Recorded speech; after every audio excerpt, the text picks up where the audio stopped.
Hello, Dum Dum. Was that cartoon cat I heard in the Yes. background? Great timing. It's like she knew the intro ended and she chimed She's in on. screaming to the music, to the disaster Armageddon music at the very end.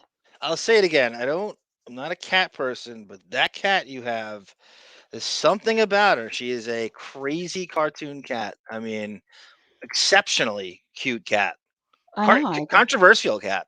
I agree. She's my child. She should be cute. You look at her as your child. Yes. Camilla, my favorite video is Camilla sings Kathy Lee. Yeah, Um, I got a lot of copyrights on that. no, you didn't. Yes, I did. No, you didn't. I There's certainly no did. way Kathy Lee has copyrights for that crap. Jesus Christ himself copyright struck that video.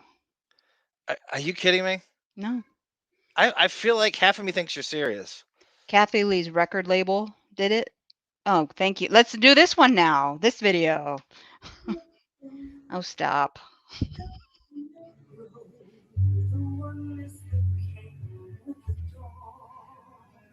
Look how skinny and dainty she is. I feed her, I swear.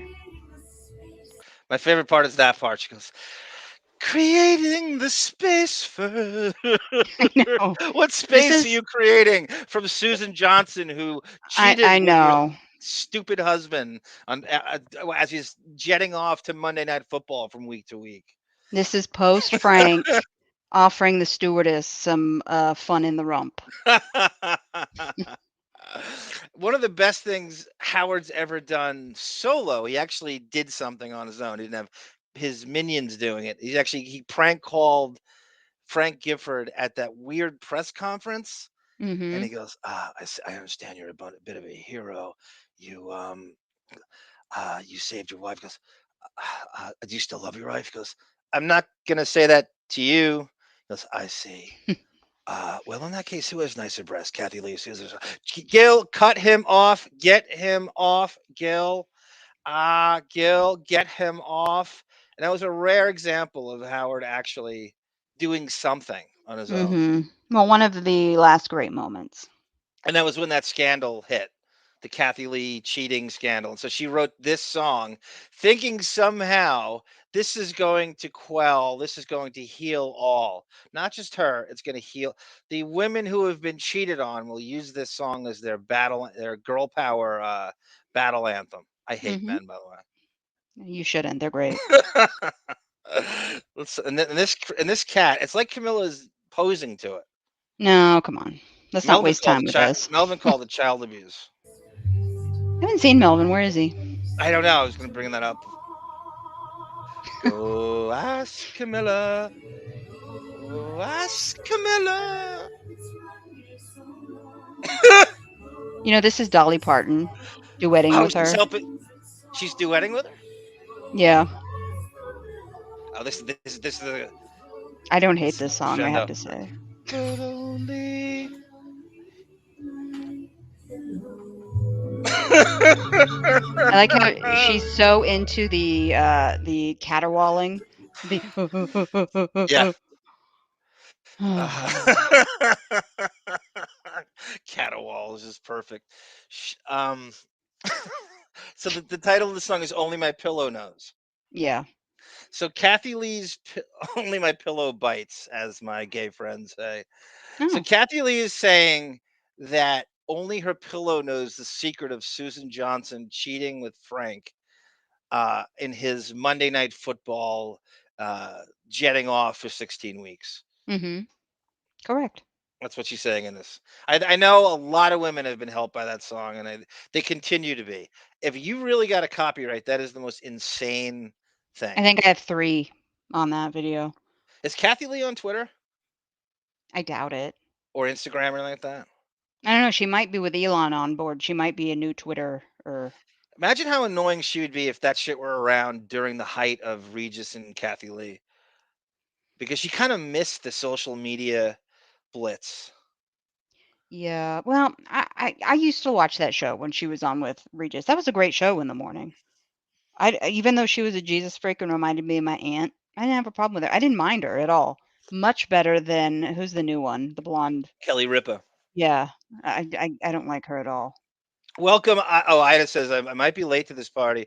I hate missing even a few minutes of Wino or Gunk. Will join my Zoom calls. All right, Ida, we can't Hey, wait for you to whenever. join us if she's still there. A. Smith is going to join us, right, for a future Jump Street. I say we use him for Blow, too. I mean, that's the Whatever Blow he watch wants to along. do. Probably next weekend, A. Smith is going to be joining us. Cooper 45 arm is passed out in Costco parking lot after inhaling 3 hot dogs. And I have actually done that. I had a food coma once Oh, getting out of Costco. I had a chicken bake, mm, that's a so hot good. dog, and an individual slice. I usually get a pie, This but is I my had an dinner time. individual slice, and I actually had. You can't handle all three. It was food coma time, and I was Yeah. just famished going in there. They Mhm. say don't shop on an empty stomach, right? That's Yeah. the It's the worst thing you can do. You go in with a budget of $20, which is a carton of eggs nowadays, and then you end up spending 75. That's what I plan on doing tomorrow. It's easy to spend Oh, 75 at it's Costco. nowadays, probably 175. Hoops is calling A Smith Smitty now. I know, I So saw that. I gotta get in on that Boffo. I It's gotta get in on. their buddiness. It's fine. Let me get the business out of the way. Please, folks, I know it is a difficult month, a difficult time with money for everybody. If you can donate to the show, please do so. We are almost halfway to our goal.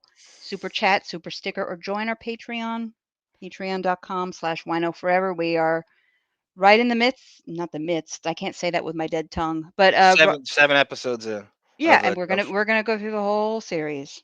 We might have a few breaks. I'm thinking about maybe myself. I don't know if you want to do it, but if somebody in the chat or a viewer wants to join for, I think I'm gonna do the Going Clear documentary. A watch along with that, just mm. as a change, because we've talked about Scientology a bit here. So why not? I want to treat our Patreon like a network. You know what I mean? I I have a theory that Depp got approached by them at some point in Oh his God, guaranteed, darker days of Hollywood in the early to mid '80s. I can't guaranteed. prove it. I haven't heard him say this as much in an interview, but I have a feeling was approached somewhere. Hmm. I can't connect it really to anyone that's in it right now. I mean, those names you hear, I can't. He doesn't have a connection much to anybody there. So I Well, I'm glad knowing what I know about Scientology. And I'm not, this is not a brag. I don't know anything more than, nice brag. anybody that was in it before, of course. I was involved in on a message board in the early 2000s about Scientology. I know maybe a little more than a lot of people do. That's why I've seen Going Clear 100 times. I just want to do a watch along and do a commentary on it as I watch it. I would love it. I love Do that you documentary. do you recall the story Artie told about Travolta on the set of Jerry Maguire? Artie had a cameo in Jerry Maguire that was cut out. John It, Travolta on Jerry Maguire. John Travolta was there. No, I'm Oh, sorry, okay. Okay. because Kelly Preston's in the movie, Of course, yes. Yes. and he was playing catch with Jet Travolta, and then That's so sad. they ran up to him and pulled the kid away from Artie and started screaming at him. Oh my And then god. Cameron Crowe gave him, I don't know. And I think Cruz screamed at him too. And I don't know. You never know if Artie's telling the truth or not. But he has two stories about I believe it. apology beratements from Cruz Mhm. and his people when he was Travolta's people when he was playing with Jet Travolta. Mhm. I believe it totally. That is such a sad story, the Jet Travolta story. It is so sad. How does that end again? He had a severe learning disability. And of course, their stance on therapy. It's Tom Cruise had the infamous Matt Lauer interview Yeah, can I where, cut you off right there? That's why of I course, didn't you're bring going this up to. during Gunk. When we were talking about Kirstie Alley. Mhm. Do you think Scientology fucked with her treatment? I don't That know. I haven't read much about it. I hear she had colon cancer. okay? That's a hard thing to, unless you're getting regular checkups, which she should at her age, but, unless you're getting regular checkups, sometimes you don't know until it's too late. So I don't But know. is Scientology against that kind of treatment? Is that they They think they know say better? they say they're not against medical care. They're more against the mental health side of Okay, medical care. that's the whole thing with Lauer. And I'm sorry, I interrupted. So Cruz and Lauer, go ahead. Yeah, they are more into the learn, come in, sit down, hold the cans, which is the e-meter, hold the cans and learn our techniques, and try some vitamins, exercise. That's how they handle mental health. God, Hmm. that's almost a holistic approach, right? To they say Yeah. holistic versus traditional medicine is the holistic approach is, oh, you don't ever need medication or a doctor. There's something organic in the in nature to solve your problems. Yeah, they don't believe in chemical imbalances. I have a cousin, I've said this before, I have a cousin that had a very similar um, medical issue that Jet Travolta had, and he's been in therapy his whole life, and he's still with us, thank God. But he has the mind of maybe a 4-year-old, and he's 18 years old. If without therapy, suffers from seizures like Jet Travolta did. Apparently, Jet Travolta fell and hit his head on a bathtub, but they weren't leading up to that. Allegedly, they weren't getting him the proper medications to maybe stifle or, put a muzzle on those seizures a bit. Does your cousin have a gay father too? No, Okay. drug I addict mean, that father. that could That okay. he had a stroke in the womb, apparently. They just discovered this like within the last month. He had a stroke when he was in the stomach. So that's what caused his issues. Crazy Robin, Crazy Robin. Welcome, Crazy Robin. Always great to have you, and hope you stick around the whole time. Yes. Let me scroll down here. So what we're gonna do today is, before I have a couple of stories that have hit the news a little bit. They're very like filmy, film nerd stories. Not so much. Actually, I do have some Amber Heard thing. I wanted to kind of go Who? over, just because it ties into Aquaman and And I'm going to uh, interrupt you now. I want to say this before we get rolling. This is going to be a great show. I got to say, I know what's coming. Um, I want everybody to go to our YouTube channel. I know you're there now technically, but after the show, go to the community tab. I have some polls that are running. I need you all to vote in. There are about 4. You may have to scroll back. The first one is Man of the Year. There's a very good reason I am asking these questions. Please vote. God bless America. did you say pole or pole? Your poll. Oh yeah, I got a That's what poll I for the said. poll, honey. Yeah. I know, honey. Everyone, let's say get well, speedy recovery to Crazy Robin during these Hmm. holidays. Long story short, I didn't even know this. I'm always up on my Crazy Robin gossip. Really bad fall in the bathroom in March getting ready for work. That's rough. She says, I had the best physical and occupational therapist I may had to see a surgeon. Oh, God, Crazy Robin. If it makes you feel anybody, Crazy Robin, I have fallen. I am the biggest Jack Tripper klutz on the face. I fell off the bed 6 times in the last, so much so I had to get a guardrail because I rolled off the bed, hit my head on the nightstand, the right side of my ear. And I Mhm. wasn't hurt or anything, but it was more the embarrassment or the psychotic thing that a dream could be so strong. And I told you the dream, right? Where it's a bank. It was I was Yes. online at Friendlies somehow. Friendlies. This just like a. It is a. It is a middle income ice cream diner chain, which I don't know if it's primarily on the East Coast. My entire extended family is online to get into this place. Like there's a line out the door, like you're at the Viper Room in 1995. I somehow can't pay for anything. None of my family will pay. Everyone's got to go Dutch somehow. So I can't afford this. I go looking on the ground for money, scrounging on the ground for money right behind them. I see bank bags on the side of the road, and I start scrounging on the ground for this bank robbery money and start, pulling. The bank robbers show up back at the site. They all surround me, asking for their money back. I do a tuck and roll out of the circle they try to surround me in, and in doing so, the tuck and roll becomes me rolling off the bed. Mm. You know how the physical thing you're doing in the dream becomes. Yeah.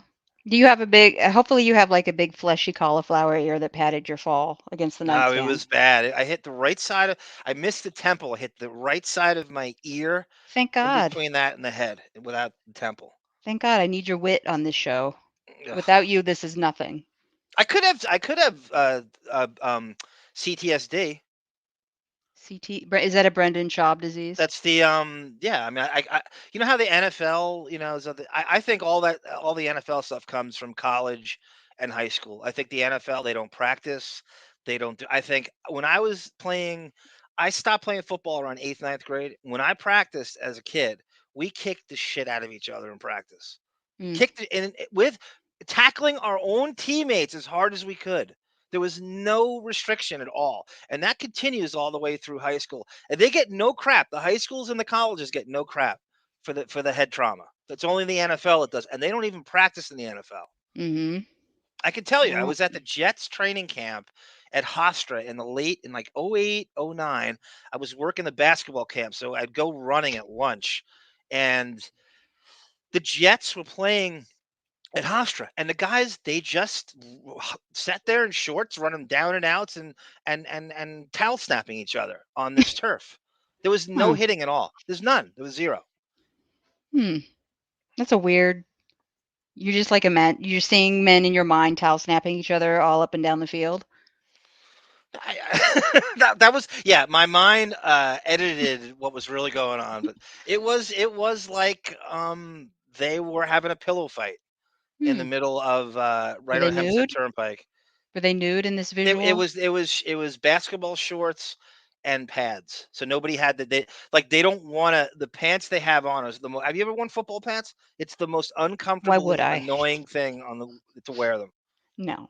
I played flag football and I kicked ass, and that That's was it. No like pads. like your Goldie Hawn and hey Tone Cot 89.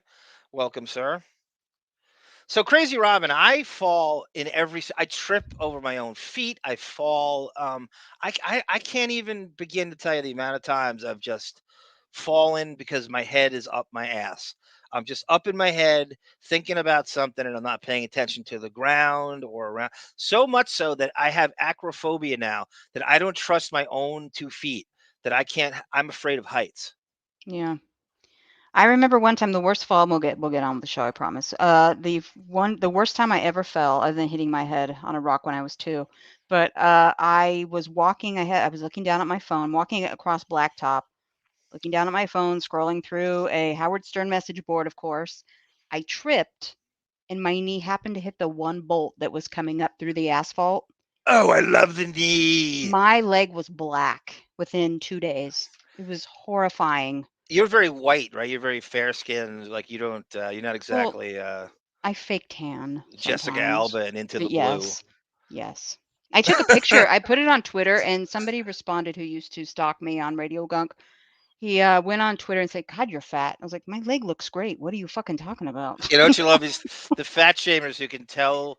You think they can tell your weight by your It was my calf. calf or your toe or your foot or something like that. Arm and Sarah on, yeah, oh God, Tone Cod 89. I can't believe you said that. I was gonna make a TBS joke when he beat me to it. Yeah, Ted Turner had us do the you know I don't know TBS. You know that they used to start everything at 5 after the hour. Mhm. I don't know, either they were trying to get you to tune in late or they were trying to get you to tune in early. I don't know which one they were going for. They just wanted to Yeah. be different. They just wanted to be different. Mhm. And it worked. I loved old school TBS. The Braves, NWA Wrestling, the Ugh. Atlanta Hawks, they'd half their schedule on. And that was enough to lure me. So it looks like my sofa, says Crazy Robin. She's talking about the Kathy Lee I have a cheap. That was my post-divorce cheap Wayfair sofa. Hooper says your cat looks anorexic. My cat is beautiful. I think so too. I think she looks She's like Panther. She could be the model for Wakanda, like the actual cat symbol. Yeah, she has a very weird physique. I don't know. She's gorgeous though. I tell her Or she's beautiful Panthro's every day. cat from Thundera. Only my pillow knows. Wouldn't that be great if we you did like a hard rockin' version of Kathy Lee's "Only My Pillow Knows"? No, That would be great to remake that song. no, Or the Vinny Favale, the Restless contest where you make a rap version of "Only My Pillow Knows." no. I'm good. A Smith goes, "Is that Blue Prussia from Miss Sarah?" Nope, a Russian blue. I think. That's what they Do, told me. That when I adopted her, they go, "Oh, she's a Russian blue." I look at her. Her brothers were orange. They were all in the same cage. That is not a Russian blue. Nice try. nice try having Jesus heal you, Kathy Lee, says Babs DeRush. Right? Isn't she supposed to heal all? You know, it's weird. When Frank died, she says she found Frank, which I believe, of course, but she says his arms were extended like he was in the Jesus pose, like Jesus had Really? come to take him. Like, okay, honey. I gotta go revisit that whole thing, especially during Howard's shows where he Schadenfreuded his way through that. And Sarah and she was so Kathy Lee was so happy when the Allison thing went down that she sent Howard like a passive aggressive note, like trying to act like she was sympathetic, but it was reveling in it, as she should. Hmm. Only my pillow guy knows, says Barbara DeRush. I have those pillows. They're great. Thank you. I don't Do care you about really? politics. Yep. Did it storm the Capitol on January 6th? No, but it Can you helps my neck. That's could you all I sleep care on about. the Capitol lawn waiting for January 6th? No, I don't base my existence on politics like you. Welcome, G Canada. Welcome, sir. I had something to say to him. There's something Canadian I wanted to say to him. He had a great point the other night. I don't know. I'm blanking on my G Canada biography. I had something specific I saw the other day. I wanted to run by him, Canadian wise. Okay, you want to start with Sarah? I want to show you some news. I found an article with Quentin Tarantino he has Oh, a book out. He has a book out. So what he did I know. was Yeah. he talked about his casting choices. Mhm. Um, This Hooper is says this all is dead. the pervert who another guy who loves Polanski. Oh yeah, the Polanski thing, which we went over too, which I didn't even. I kind of just dismissed it. I was going to ask for another. We've already gone over that, but you can certainly go back to that when I play this. So Tarantino talks about the casting of um, Pulp Fiction and how the studio had different ideas than what he had, Mhm. and he's on the Tom Segura. Is he Jones Rooney? Welcome, sir. OT level 08. Get to learn Yeah. about Xenu. Is that how you say it? Yes. That Pause. I'm so sorry, you guys. We'll get on with it. That was Kirstie Alley's level. okay? I posted this in a thread, but she when you go to learn about level 8, put you on that tray. Is it Free Wind? Yeah, Free Wind's ship. Apparently, that ship is loaded with blue asbestos, which is the most toxic asbestos in the world, and they refuse to fix it because they would rather show you how big their dick is with their money by buying up empty real estate all over your town. But they have never fixed that boat, and they never tell the members about the dangers of this ship, I should say. But she was on that, I guess, and there are high levels of high amounts of Scientologists that have died from cancer who have been on that ship. And you believe anything she says? Speaking of, What are you talking about? that's That's about Kirstie Alley. She didn't say that. She would never admit that. Okay, well that's so. Where do you get that from then? Okay, there are documentaries on that ship about the safety issues with that ship, and in her obituary, it mentioned that she was a level 8 Scientologist. You read her obituary? Well, that's what everybody's saying. She was Okay, the highest level. yeah, Tone Cot. I'm back to. I'll go to Jones Rooney for a second. I had a Howard clip that Monique didn't get to. Everyone was just hitting that 11. What was it? 11 o'clock wall of. I'm kind of a night person. I don't get that kind of. And lenses were off, so. Mhm. Where Kirstie Alley goes into her Scientology thing with Howard. Okay. He actually asked her Oh, about I it, know, and yeah. she candidly tells him what the levels were. It's really creepy. It Yeah, was a she really commented good clip. also that Leah Remini was her enemy. Yeah, and that right towards the end, she hints at that.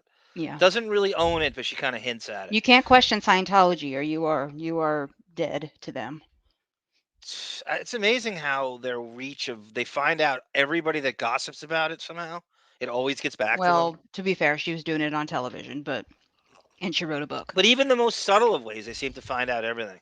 It's Yeah. really creepy that Mike Rinder, Leah Remini thing where they were being followed, and he Mhm. spotted them following him, and it was Oh like in a god, yeah. hotel, and then outside it's crazy. It's evil.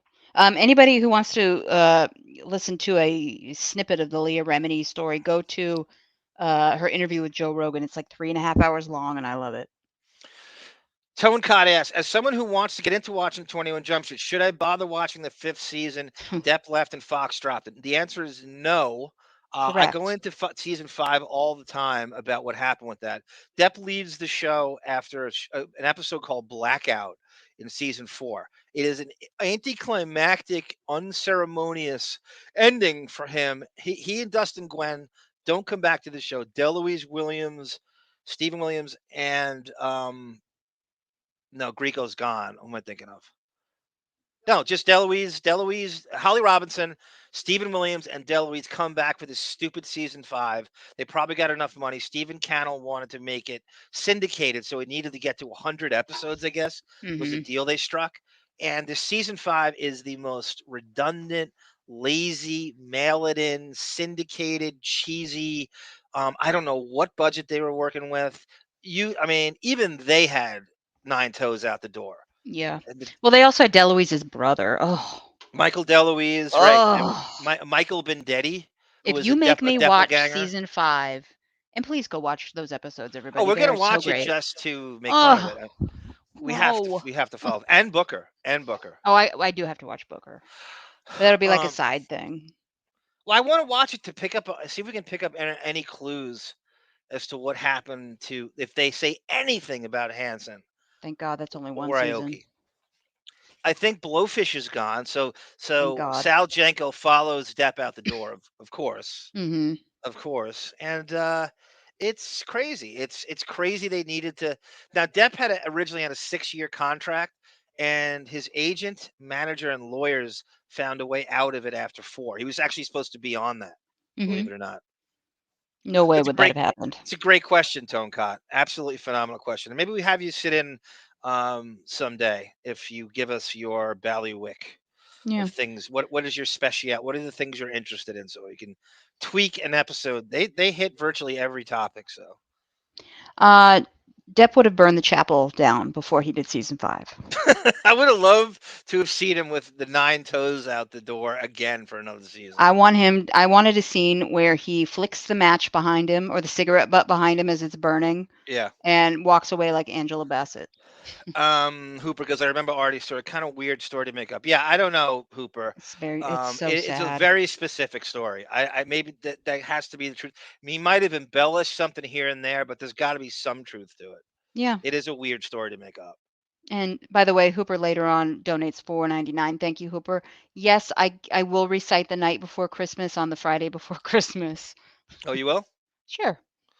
Scientology centers, including the Celebrity Center all over Hollywood and wellness centers, says Crazy Robin, all over Glendale. They like to disguise themselves. Oh, okay, they're not blatant about it anymore, huh? It doesn't say science, like it doesn't advertise on the front.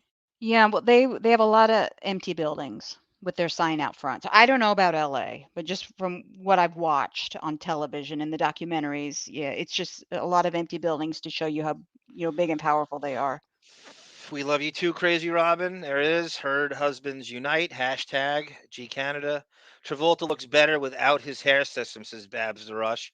I agree. And I never thought that would be the case because very few guys can pull off the shaved, white guys, I should say, white guys Yeah. can pull off the shaved head look. And it doesn't look bad on him at all. He looks way better. Right, Sarah? Mhm. I mean, I'm not telling you what to think, but don't you think he looks better than that? Every man should embrace it. I heard Travolta is on his way out of Scientology. Like he's kind of No, feeling the heat. no, No? he's not. You heard differently? I think the death of his son and the possible delay in treatment of his wife would have made that happen. Yeah, everybody I hate saying that. Smash the like button. Yeah, if you Uh can't donate, just hit the like button. It is so free, it's ridiculous, but it still Seals helps live on us. too.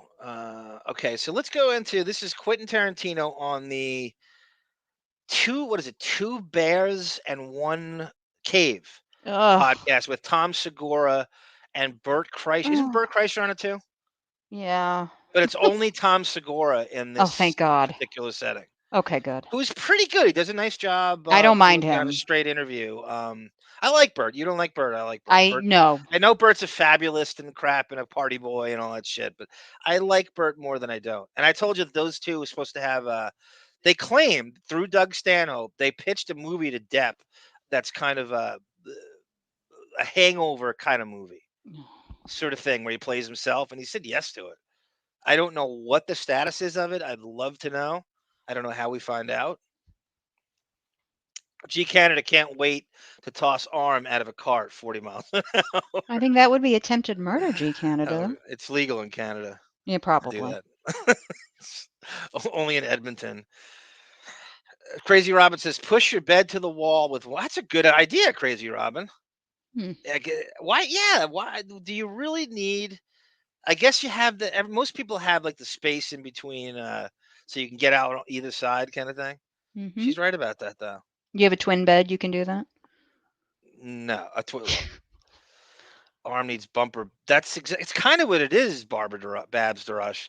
It's like a bumper pad rack that blocks you from rolling off, and Whatever works. it's like a foot and a half long, and it stops you from it's. I don't know if it's worked. I have no idea. Arm needs a crib. Ah, Hooper, that's really good. That's really good. I do need a crib. I'll rock you to sleep and lay you in your crib. What are you, Bob? What are you, Bobby Brown? I'll hold you to my bosom and lay you in your crib. Bosom. What are you, Estelle Costanza over there? Whatever I You gotta want to know be. if he has nice bosoms? We have one hip here in Albany. Babs left on Long Island. Luckily, half gallon ice cream soup, better crunch for win. Isn't acrophobia? No. That's acrophobia is fear of heights. Um, Arachnophobia, Yeah, Tony, I is couldn't the think of it. spider. I think he knows that though. That's a John Goodman movie, right? Yes, it is. Arachnophobia, acrophobia, and agoraphobic is the fear of the outside. Fears are a great topic.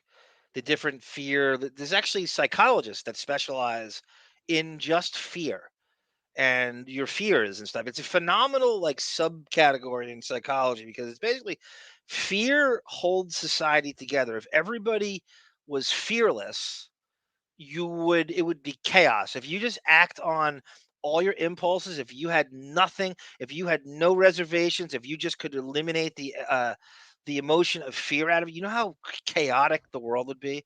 Everybody Mm-hmm. just going for all those things the job that you think you deserve, you just go for it. You don't care. The man or woman you just go after any female. It would turn into like sexual harassment.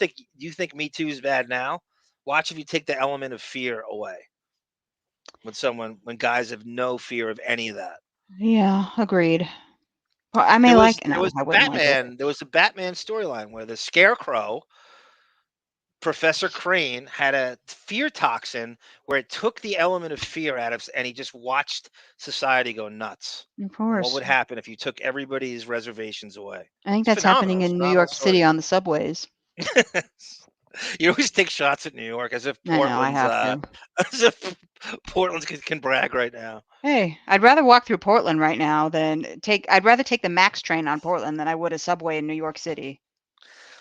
Somehow it's probably still cleaner. Somehow New York's always dirty no matter what it does. I remember I would leave the house, go on the subway, and in 10 minutes I'd feel like I Ugh, needed another shower. I couldn't Like you handle it. just you just feel dirty all the time. It's like that Mhm. pig pen thing in the Peanuts where the thing of dirt smog is following you around. You feel like you're swimming around in dirt in the air. It's really I'm telling you, it's vile. And all the Yeah. stereotypes are true. I lived there for 6 years. It's Yeah. true. It's that dirty. Another thing It's- I can defend Portland for a second here. If I have full confidence that if I'm on a MAX train crowded with people and some guy comes up to me and tries something, someone would step in. That doesn't happen on the subways in New York from the videos I've seen. They're more, uh, look ob out for number one. they're more obsessed with filming it and getting it on Twitter or TikTok. Well, it's also look out for number one, cover your Mhm. own ass. And for such a left wing neck of the woods, you think you're looking out for your brother, right? Rising tide lift all boats, but nobody gives a shit about anybody. It's like it's the opposite of what like liberalism really is. It's Yeah. like it's the most selfish place in the United States. I'd say it's either one or two. It's got to be. I live there. Nobody cares about anything but themselves. It is Yeah. so myopic. It is a horrible. If you're not rich, it is a horrible place to be, Hmm. or just doing well. We still have a little hope out here. It's very sad out here nowadays with homelessness, I but we think still on have a the little hope internet, things can be fixed. There's Quentin. You see him? Yep, King Cat, unfortunately. welcome, sir. So this is Quentin Tarantino, everyone, talking about his casting of fellow Polanskophile, just like Depp is, talking about his casting of Pulp Fiction, and now the studio wanted Depp, and he wanted Tim Roth, and the studio submitted a list to him of what he could have. But he has some good points about. Thank you again, Hooper. He has some really good points about how, like, does a star really enhance the box office? Mhm. Like, what how can you tell me what this person's doing? Can you prove that the presence of a Johnny Depp is making this movie make more money for you? You can't Mhm. prove it. Mhm. But although I'm someone who saw everything Depp was in, so I'm living proof that he does bring people. I would never see something like Crybaby, or there's I would. You think I'd see a Fruit Basket musical like Sweeney Todd if he weren't in it? He is No. brilliant in Sweeney Todd. He's basically playing like a Batman villain who sings like David Bowie. Mhm. And I would never see a musical if he wasn't in it. No, I agree. there's a thing floating around about uh, uh, my wish list of the So cast creepy. for Okay. Pulp Fiction. Okay. It's kind of floating around as, and that's not really what it was. Okay. This list that's floating around. What And this is an ambitious list, right? yeah. This is your second film. Yeah, exactly. And so it's ambitious that who you ended up doing it without even knowing what your list was. Yeah. It's- So I think for Pumpkin and Honey Bunny, for instance. Oh, these are characters. So he has a list. Did you see the list? Did I show you the list, Sarah, of the I names he I I has? read the gist of this at work. I didn't read the much detail. So he has all the characters, as you should do, and it really is a nice. In his book he shows this, and it's a lesson for all filmmakers who, like, you're a great filmmaker, you and Bon Jovial. And I'm if nothing you're compared to making a Bon film, Jovial. one of the ways to do that is you show the characters, and you write them out and who you visualize in this slot. And then he had a list of, and he's such a cinephile that he had a list of like 10 actors for each role in a pecking order. This is who I want first, and this is who I want, blah, blah, blah. And it would go all the way. And Depp was on like every one of these lists, but he wasn't really the first choice. It's Mhm. weird. He's a I think it was curmudgeon. one of those things where, okay, so for Pumpkin, we will offer the movie to Tim Roth. Mm-hmm. If Tim Roth turns it down, we will offer it to Christian Slater. And this is how you're telling them this. Well, yeah, it's written on the list. Uh-huh.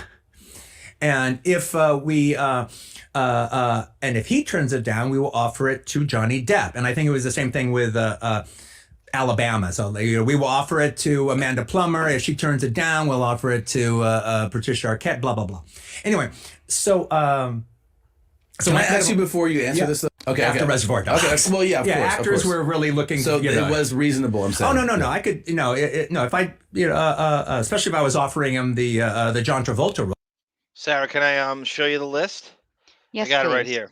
Okay. I think people will like this. And again, obviously, this is Depp centric because he is on virtually every one of these lists. Where the hell is? Okay, it's done in. Okay, it's got a weird. You see this? Yes. Okay, so for the role of Pumpkin, Tim Roth, you got 3 stars next to it.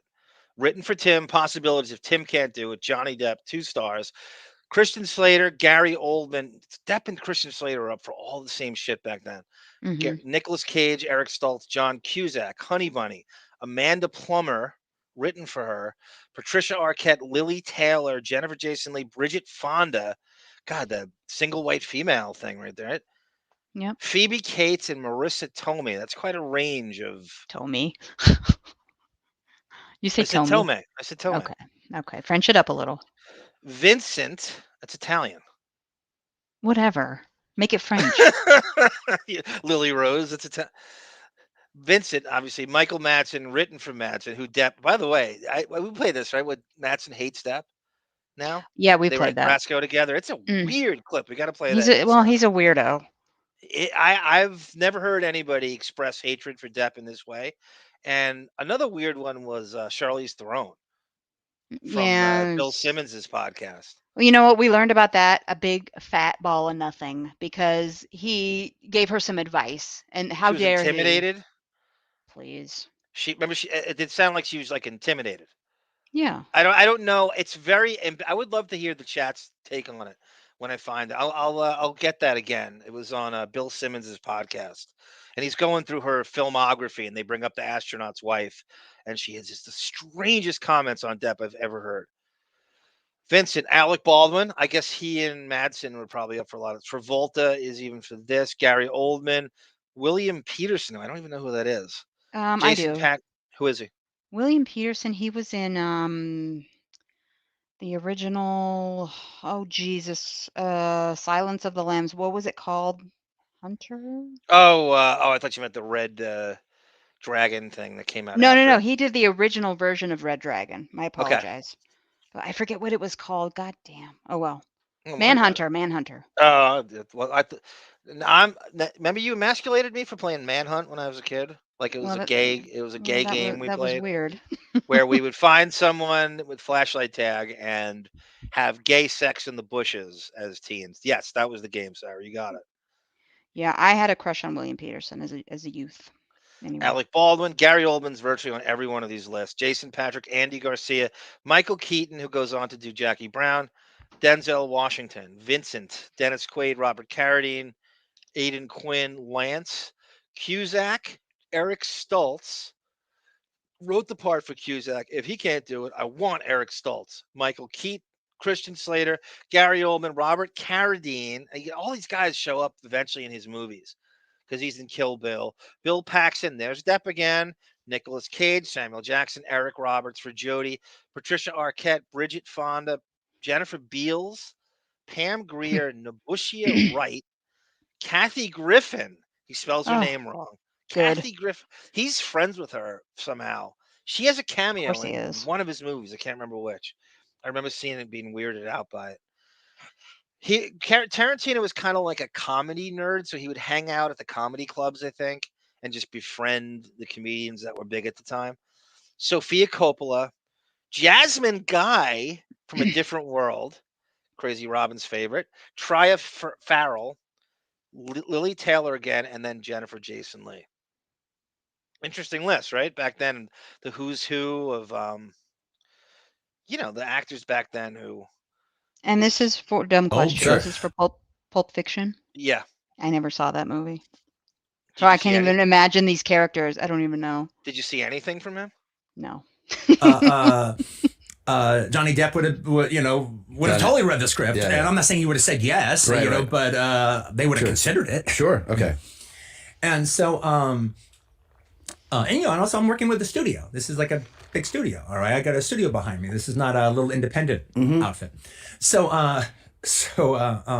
Mike Medavoy is looking at the list and goes, "Okay, well, let me just look at this list here. What you say? Okay, let me give you how the order I would go." This is good. Tarantino gives you a nice play-by-play of what happens when you pitch something to a studio and how things get changed. I really like this. And it's a really detailed way of how the executive acts. And I could totally see what he's doing here. I mean, Tim Roth is a very fine actor, and I know you just worked with him on Reservoir Dogs, so I'm sure that there's a connection and a loyalty there. However, the order I would go in is we would offer it to Johnny Depp first. And then if he turns it down, then we would offer it to Christian Slater. And if he turns it down, I would find somebody else other than Tim Roth to offer it to. And then if we can't do that, then Tim Roth. And I go, okay, Mike, let me ask you a question. This is a question I've been dying because I've heard these kind of stories before as far as Hollywood is concerned. And I've always had a question about this, and maybe you can answer it.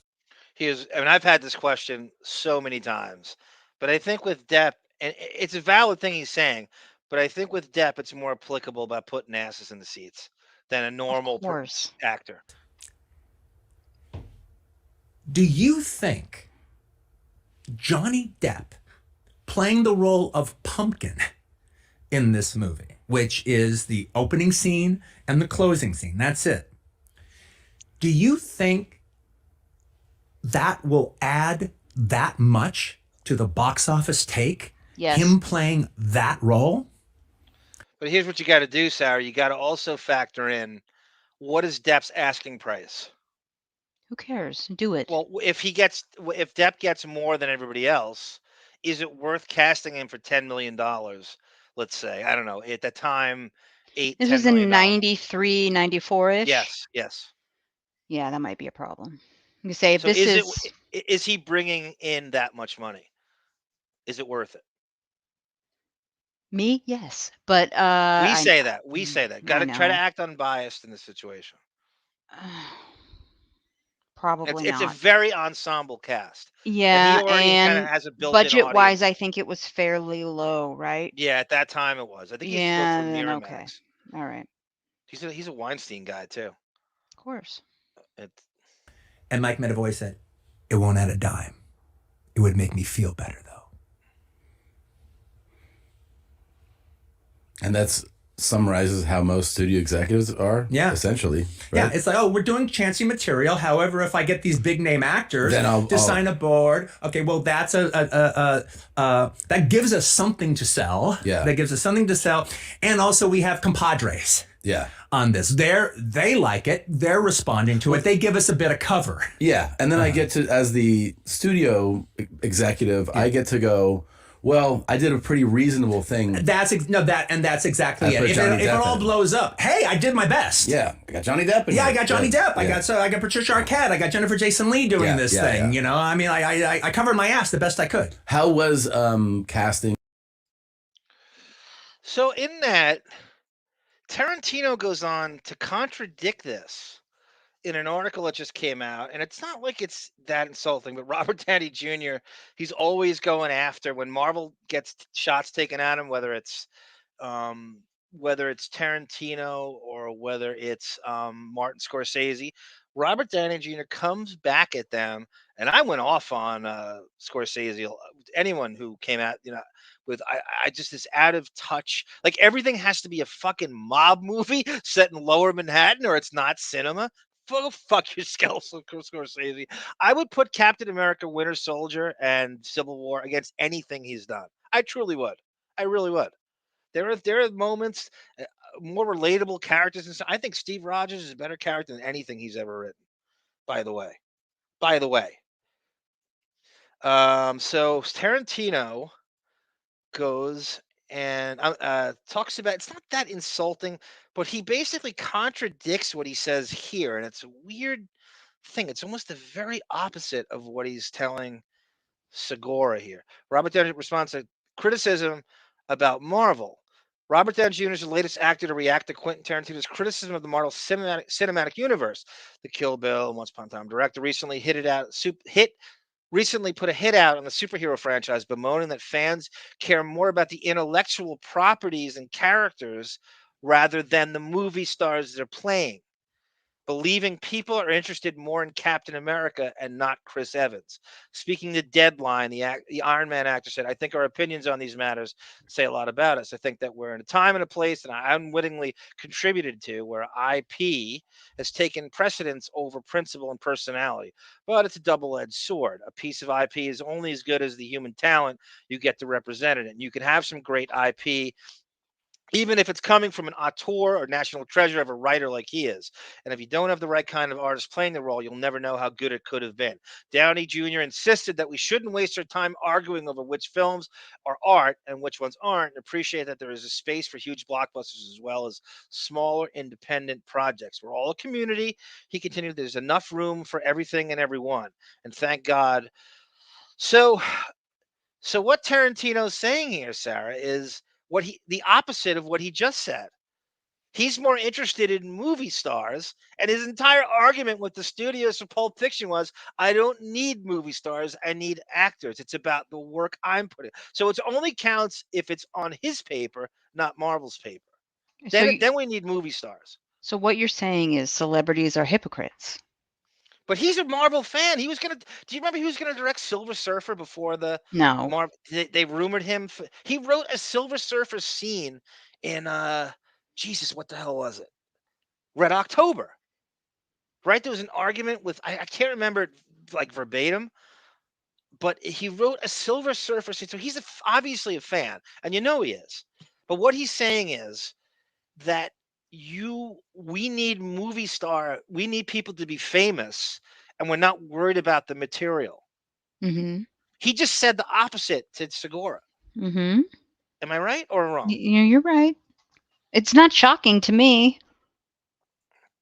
I just hate how superhero stuff is dismissed as kiddie stuff or fluff. Or there is some brilliant shit. It's not all great, but some of it is great. And I'll put the Captain America trilogy against anything Scorsese's done. That's a trilogy. That's even Y- remotely in the same universe. Since we are talking about superhero movies, did you hear the bad news today about Aquaman? I think what you're saying is this. And I don't know if I trust it because Sarah, how many times have we seen mixed shit on this? Apparently, this is picked up by some major, quote unquote, real news outlets. Well, I New don't know. This like isn't what I was giant talking freaking about. robot. Mhm. What were you looking at? I was talking about the Jason Momoa side of it. Well, it claims that he is going to switch to Lobo after Aquaman Lost Kingdom comes out 10 years from now. So he's done with Aquaman. He's quitting. Well, that I don't believe it. I'll believe it when he says it, and I'll believe it when I see it. How many times on this show have we gone over these Momoa rumors that he never substantiates? I kind of believe this one. I got a feeling about it. Okay. I know So this this is is a sad day for you. I don't need him to play. I don't need him to exclusively play Aquaman. There's a lot of people that can play But do Aquaman. you know how far this pushes Aquaman 3 out? If Oh you wait God, if 10 years for Aquaman 2, you're going to have another 15 years for Aquaman 3. lest I remind everyone, it's the number one money making film in the history of And the DC. woman on your screen right there is the reason you haven't seen Aquaman 2 yet. Because she Absolutely. likes to hit people. As do you, Toots. Okay. The collective DC and pop culture loving world is shocked to discover the part of the plans of the DC cinematic universe had seemingly been leaked, with the biggest news coming from Wonder Woman 3 is not moving forward. More news also Good. revealed that the coveted cameos are being removed from movies, including some in Aquaman Lost Kingdom. However, it appears that Amber Heard has not been cut from Aquaman and the Lost Kingdom, though Ben Affleck's Batman and Willem Dafoe Volko have been cut. I don't believe that for a second. Do you really see them cutting a cameo appearance by Batman in the movie? Do you really see that? I Yeah, I don't. doubt it. I I doubt it. don't But believe it. she's still, nothing has changed with her role. She's still in it, but it's less than 10 minutes apparently. Oh, the DC syndicate's reporting it. Then you know it's true. Why would they waste Affleck's time? Why would they waste it? There's no way they're cutting a So Batman they can scene. make more money in the future with a director's cut. Yeah, that's true. That's true. They do that. And you fall for it. I I do fall for it. If it's enough, I fell for it for Donnie Brasco for the first time. Well, that's That's the different. first time. It was 20 something minutes added to it. I think it could have been a mini series, and I Mm, still think it can be if they wanted to.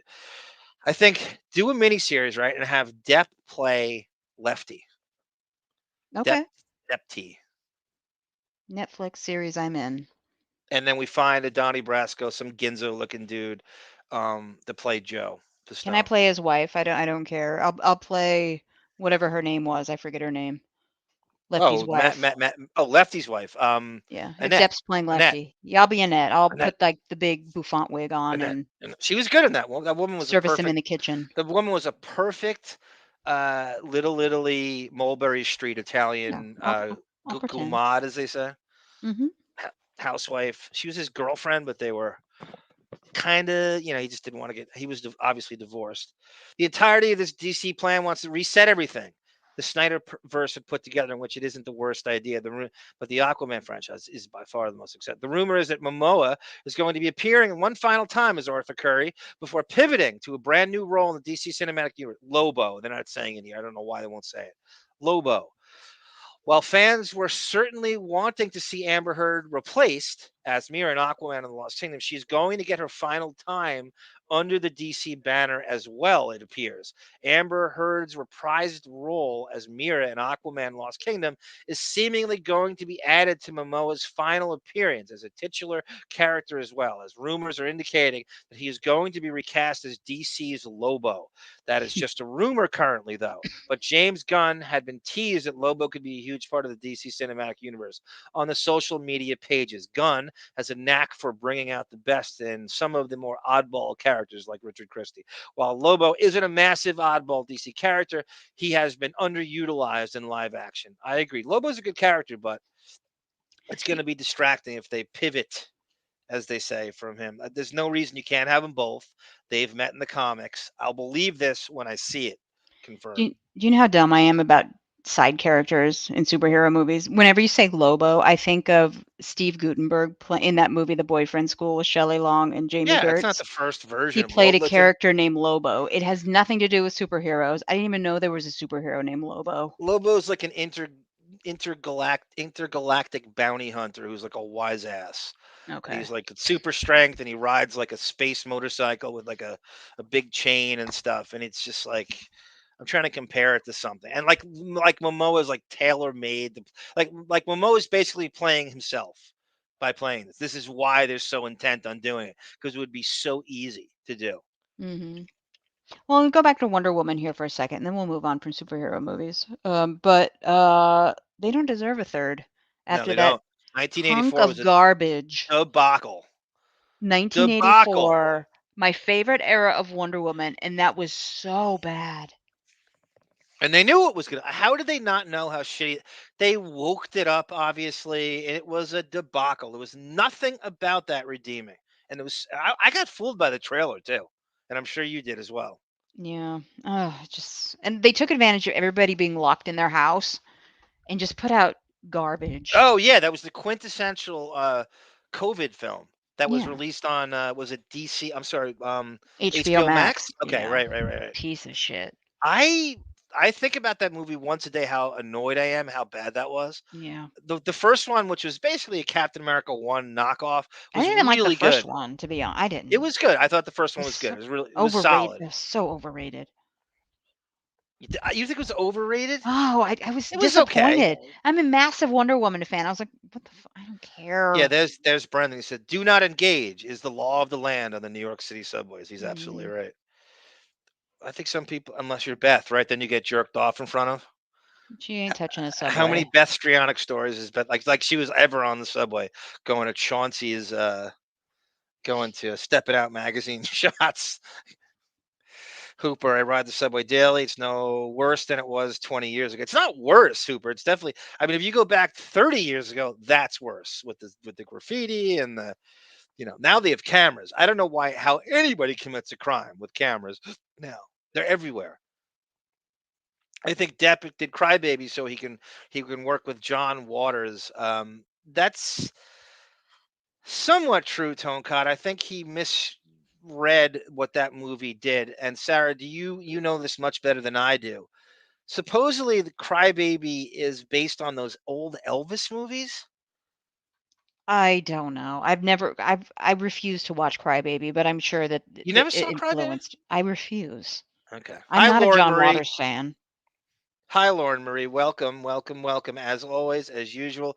He grew up in Torrance, California. Sarah is where 90210 was shot, right? You told me I don't know. I the think high so. school there. I think so. Yeah, Roth was in Reservoir Dogs. He had the upper hand in getting that part. Of course, it would be easy. He wants to work with, ironically, again, the way Tarantino made a name for himself was bringing back old stars and casting them in roles where they had no business leading a film, whether it was Travolta or whether it was Pam Grier or Robert Forst, on and on and on. So he's supposed to be anti the star system. until we Mm. get to Once Upon a Time in Hollywood, in which he goes completely DiCaprio and Brad Pitt. Quentin's yes, but Quentin's dialogue is he actually makes great movies, no question about it. Not for everybody, but he Once Upon a Time in Hollywood's a masterpiece. It truly is. There's no getting around that. You have not seen that, have you, Sarah? Nope.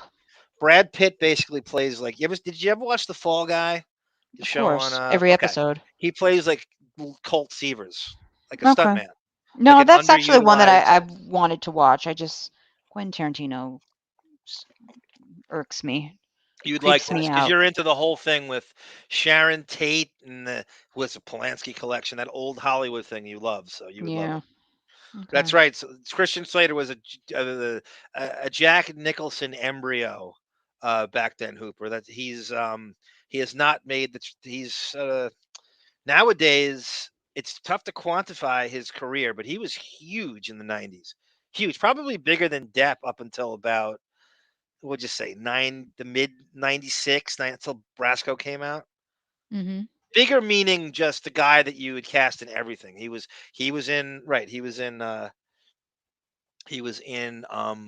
True Romance. He was a star of True Romance. That's why they're absolutely right in the chat, like Crazy Robin and Hooper and everybody in Tonecott. He was the star of True Romance, which is a Tarantino written movie. So you'll see Brad Pitt's also in that movie. And so there's so much crossover with him, and everybody wants to work with who's comfortable for them, much like Tim Burton always does. Lauren says, "Sorry, I'm late. I've been hooked on watching and rewatching The White Lotus. I gotta check that out. Season 2 to try to figure out it all before Sunday's finale. Boy, is that a good show. Everyone's recommending that, and Howard has promised he will lose 80% of his audience. Lauren, that was reminded me of when the old. I'm surprised Howard was not mentioned this. Okay. Kathy Griffin was in Pulp Fiction. Thank you, Tonka. It came up to Ving Rhames after he got hit by the car. Thank you for. I haven't. It's been years since I've seen Pulp Fiction, so that's exactly where that was. Oh, Howard was up. Turn it down. Or Lauren, bring up White Lotus. Pretty wild show. Everyone's talking about White Lotus. Pam Grier is great in Jackie Brown. Yes, you're right, Lauren. She is also in a show. When we have Stephen Williams on finally, does anybody remember the show Lynx on Showtime? It was the Black Cheers. She played the Black Diane to Stephen Williams, Sam Malone on Lynx on Showtime. And the only reason I watched it is because Captain Fuller was in it. Mm. And Pam Grier was the lead, and that was after Jack. I think it was like right after Jackie Brown, or right at the same time. There's Ida Greenbacks. I love White Lotus. Lots of hidden secrets, and that show is getting huge fan backing. It's crazy. People really there's a lot of buzz on that. All right. So anyway, back to Aquaman stuff. So we'll see. This remains to be seen whether Amber Heard's scene. It gives me a migraine talking about whether her scenes are deleted from the movie and what we saw at the trial and all the Momoa stuff that he's. I I I well, I'm going to take a believe it when I see it approach to all this. I'm at the stage I don't even care anymore. And now you're Just starting to released not the care. stupid movie. Are you not tired of the rumors though? I'm tired of her. Yeah, they're reporting on her. They're Of doing it. course they are, because her PR team is dropping her name suddenly now again. Another wave of that twat. Thank you, Tone. Quentin Tarantino used a lot of the Groundlings alum. Very talented people, make no mistake about it. Kathy Griffin was the instructor at the Groundlings. Did you know that, Sarah?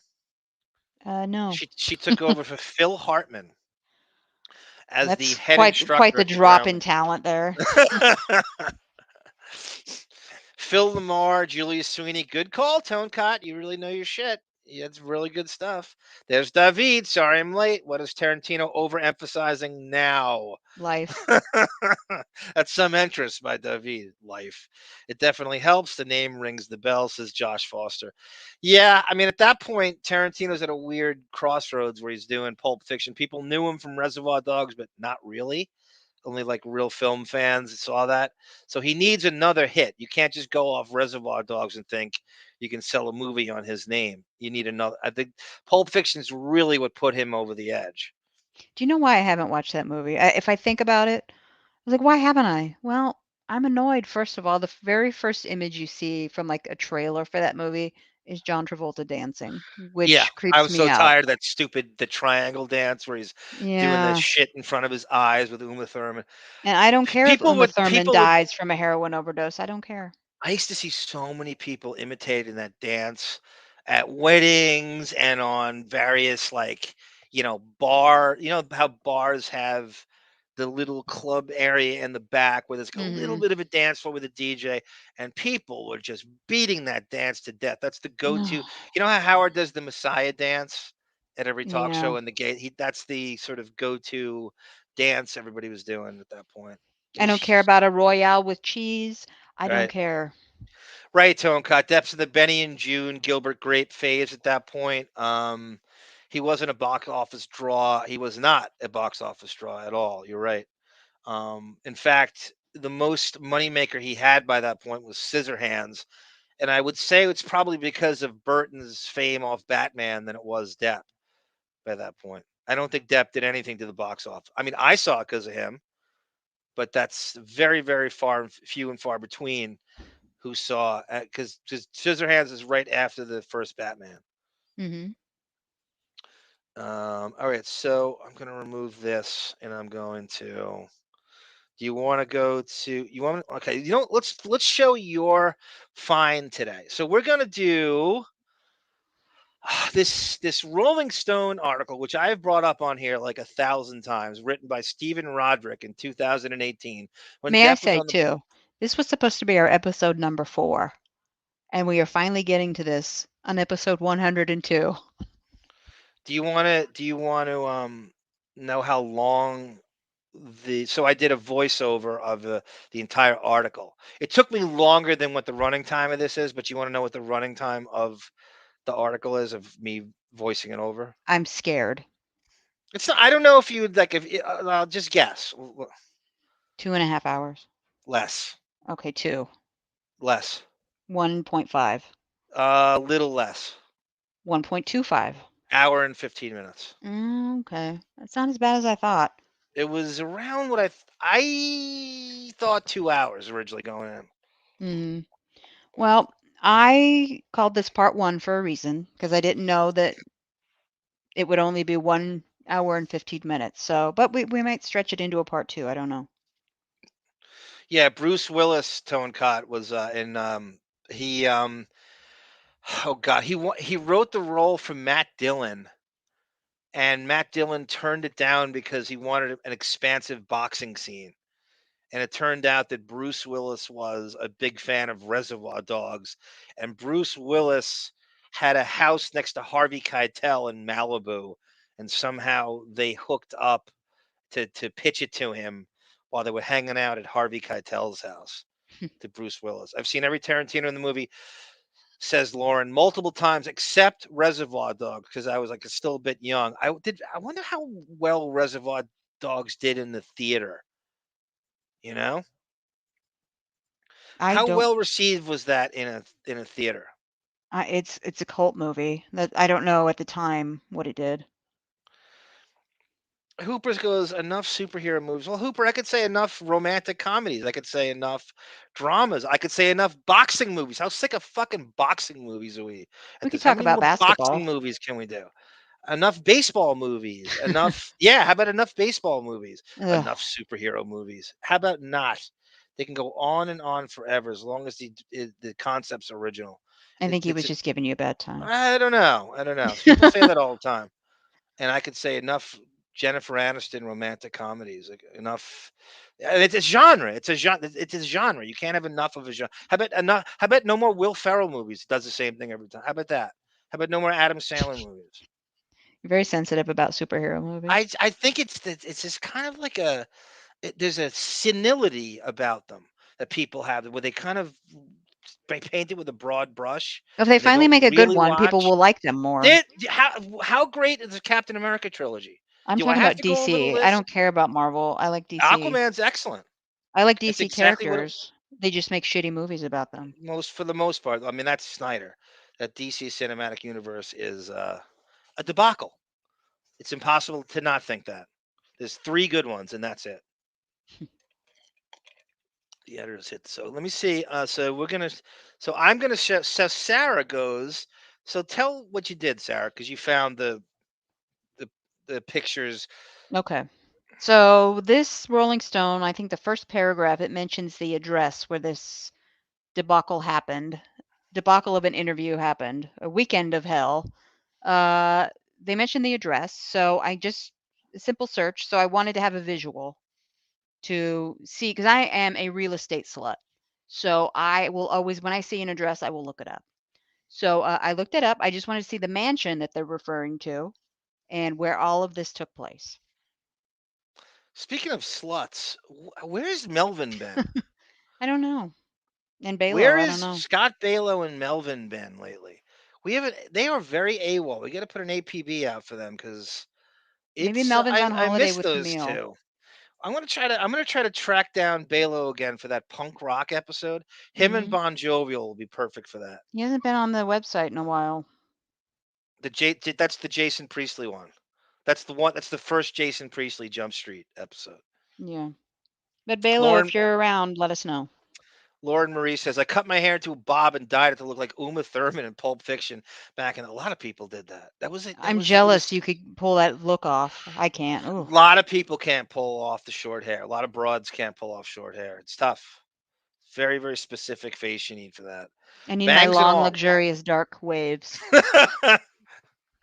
My parents freaked out that I dyed my hair blonde, my blonde hair black. It's, I would love to know how long you had that for, Lauren, My mother because would have Pulp slapped me Fiction. into the following Tuesday. Yeah, there's Bon Jovial. The dance Travolta. I don't know if he's heard me say that or the dance Travolta did in Pulp Fiction was supposed to be a surprise. It shouldn't have been in the trailers at all. But Tarantino just couldn't help himself. I didn't know that. It would have been funny if we didn't know it was coming. That's true too, Bon. That's I a don't good know. point. John Travolta dancing is so. Ugh. It was Well, done in he has to 1987. dance in everything. He has to whether it's Look Oprah who's or talking. He had to yeah, dance. he's Oh, dancing Jesus. everything. He has to crowbar dance, and you could thank Tarantino for resuscitating his career because it Oh, was that I don't think he was going to work again. I really don't. yeah. It was a joke. People go like, "What? John Travolta's starring in this? Are you kidding me?" And it was this. He somehow made it work, and then he went on to resuscitate all his favorite old stars that they just don't use again. And Hmm. it was like, "Oh, we can do that." Yeah. I have to apologize. My neighbors above are going crazy with scooting furniture across the floor. So if you hear anything, that's not me making noises in my chair. That's the neighbors. If I didn't hear it, um, I don't think they did. I didn't hear anything. Okay.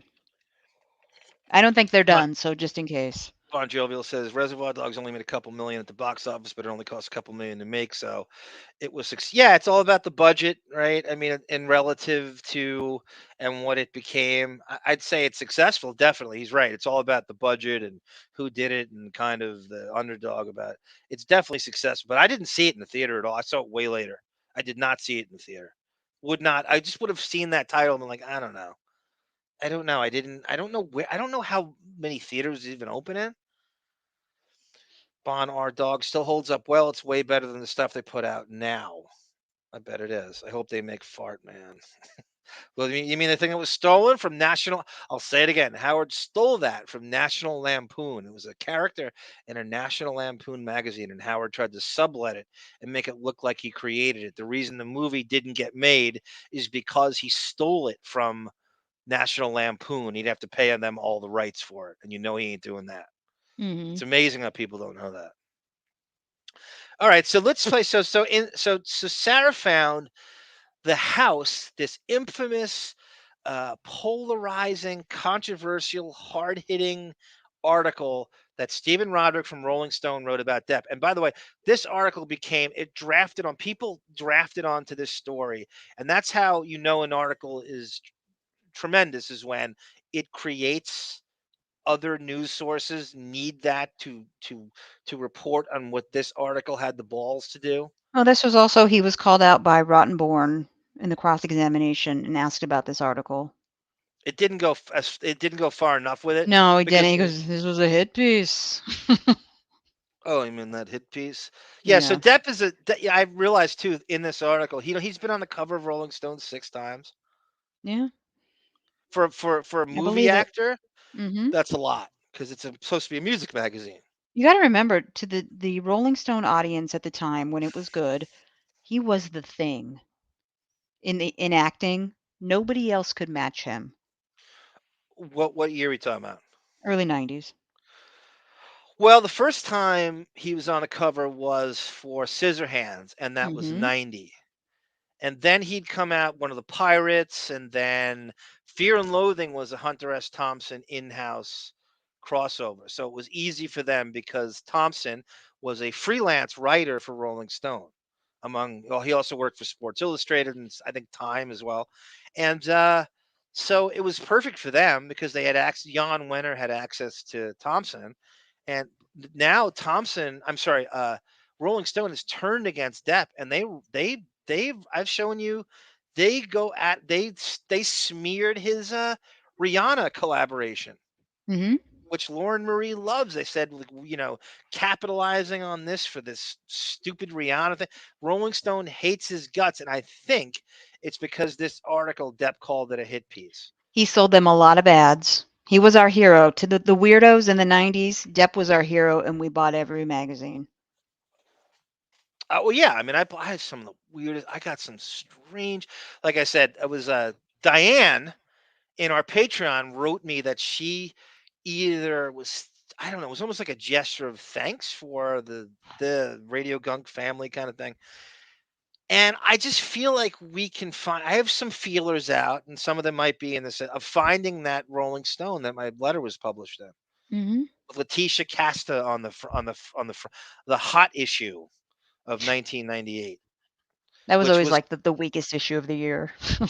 like I said, my letter was parried down to a paragraph. 2 sentences. I wrote 2 full pages. I put pen to paper with my crappy lefty handwriting curling over the notebook, and it was about 2 pages long. I really believed they were gonna publish the whole thing, So it and they resembled your emails to the Sixth and Jump podcast back in the day. no, that was, well, it was such a bug out to see that published, so when I opened the magazine, to see your name in there was pretty crazy. Yeah, that is actually At that time, was that's crazy. pretty amazing for the And time. it was the first one, I think, too, in the mix. Yeah. Your Bon first brush Jovi with said, stardom. yeah. Actually, people go, "Hi, is that you in Rolling Stone?" There's some people did see. That's how big the circulation of that magazine was at the time. I think like 10 people saw it, Mm. which is a lot. Reservoir Dogs was a huge success after its cinematic run. Agreed, Bon Jovi. Agreed. It was. I think it was one of those things that got stronger after word of mouth, which is not easy to do. Everyone's talking about that film when it came out of VHS. Tarantino made. I wonder how much he made off VHS and DVD. That's a great question. That's a great question. Hunter S. Thompson equals bird choker. So Crazy Robin said about the video we have with Rolling Stone on the Patreon Mhm. when he takes Edward out. I think some people just they go into a manic thing and they can't control themselves. I don't think he meant to hurt the bird, but it's still not cool. Exactly. Y. 68. Hunter S. Thompson is a Kentucky kid like Depp, but Depp would create maybe more of a commonality than they really had just to be close to. And it's so funny. This writer goes right at that. He goes, Depp wants to idolize his heroes so much.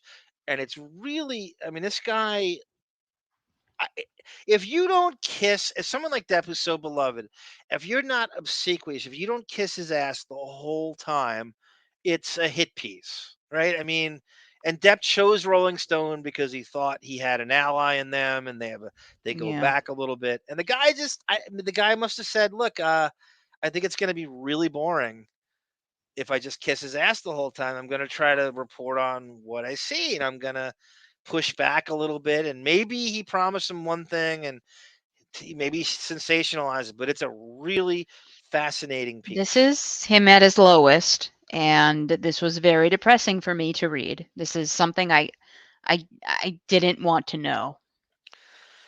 And that goes for everybody. Even I was like, I'm like, I didn't know.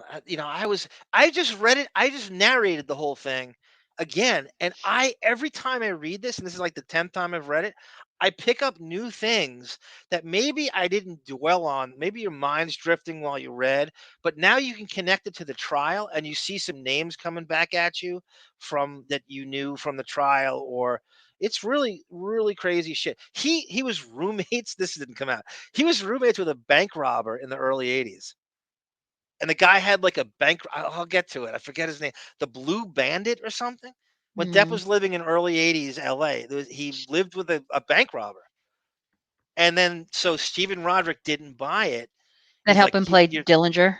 he looked it up and it was true. He looked up who the bank robber was. He Yeah. looked the guy. It didn't have his living arrangements shown. Bon Jovi said, "I just made a drop from Sarah saying I don't think he meant I don't think he meant to hurt the bird." I Uh, don't know how much you can milk from that, but hey, whatever. Whatever you hey, want to record. everyone's drop is different. Everybody's idea of what a good sound drop is different. Okay, so Sarah went and diligently found the house they conducted the interview from in London. Hey, you brought up my kid again. Just like in London, like you design. And so we get a visual because I've always wanted a visual from this. I truly do. I've always like gone, where is this going down? I This is a genuinely want. rental house in London. Okay, do you see this? You see that? Yes. Hmm. What is this publication called you got this I from? don't know, some random upper end real estate website. Bishop's Wood Road Highgate. What is that? I have no It's a idea. real estate It's company in on England? Bishop's Road. Okay. That's the street that the house is on. Okay, so this is the This is, actual house. yeah. Now it's a pretty modest. I mean, it's big. It's bigger than probably any of ours. It says 10,553 square feet. Now, in relative, is that a lot for a guy like Depp? I'm Well, not it's good just with square footage. I this is a really don't. temporary house. He just stayed there, but this is where all the action happened that we're about to hear about. The red brick facade with its period features, architectural details reveals a home of grand proportions. Carefully modernized for the 21st century living, the property includes a spacious master bedroom suite, five further large in-suite bedrooms, formal reception rooms, indoor swimming pools, spa area, gym, cinema room, landscape gardens, and spacious terrace. Highgate Village with historic Georgian High Street and the woodlands of Hampson Hell Heath are both within easy walking distance. The Highgate and Hampstead area is also renowned for its high concentration of top performing independent schools, as if Depp cares about Okay, schools. so this is where rich people live. Let's get to the pictures. I'm just trying to take in. Let me soak you in. Can I soak Ew. you in, Sarah? Can I soak you in, Sarah? Put a Yes. fucking basketball hoop in that driveway, by the way. Please. You could easily have like two rollout hoops for This is kind of the Arm Chateau. This is a home of grand proportions, carefully modernized for 21st century living. This is the backyard, Sarah. it's a weird addition if you scroll down a little bit more.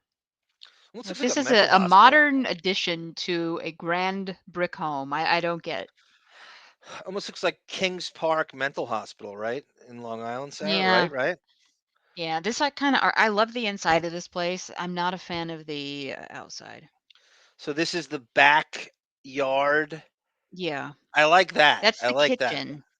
In through that window is the kitchen that he's going to discuss, where the chef was. Okay. That's not what I visualized. I visualize it much darker. Yeah, Did you same. visualize everything black? Almost like a Hot Topic I blackface? visualize it like the Sweetser house with like lots of dark wood and really in need of an update. You see any burned cigarettes, brown cigarettes, butts on the No, I think patio? these are staged photographs. I would have left them. Okay, so This on is the just left, yeah, but keep going down. there's not a lot of room between houses, right? There's no Yeah, that's another thing. It's like I need celebrities. land. If I'm going to have that amount of money that I'm paying every month, I need land. Look at that great wiffle ball court in the backyard. That lawn is perfect for wiffle ball. I think Hmm. wiffle ball is better than hardball. What do you think about that? This isn't the house. It's just random stuff in the middle of the page for some reason. Physiologist. So tell me when to stop.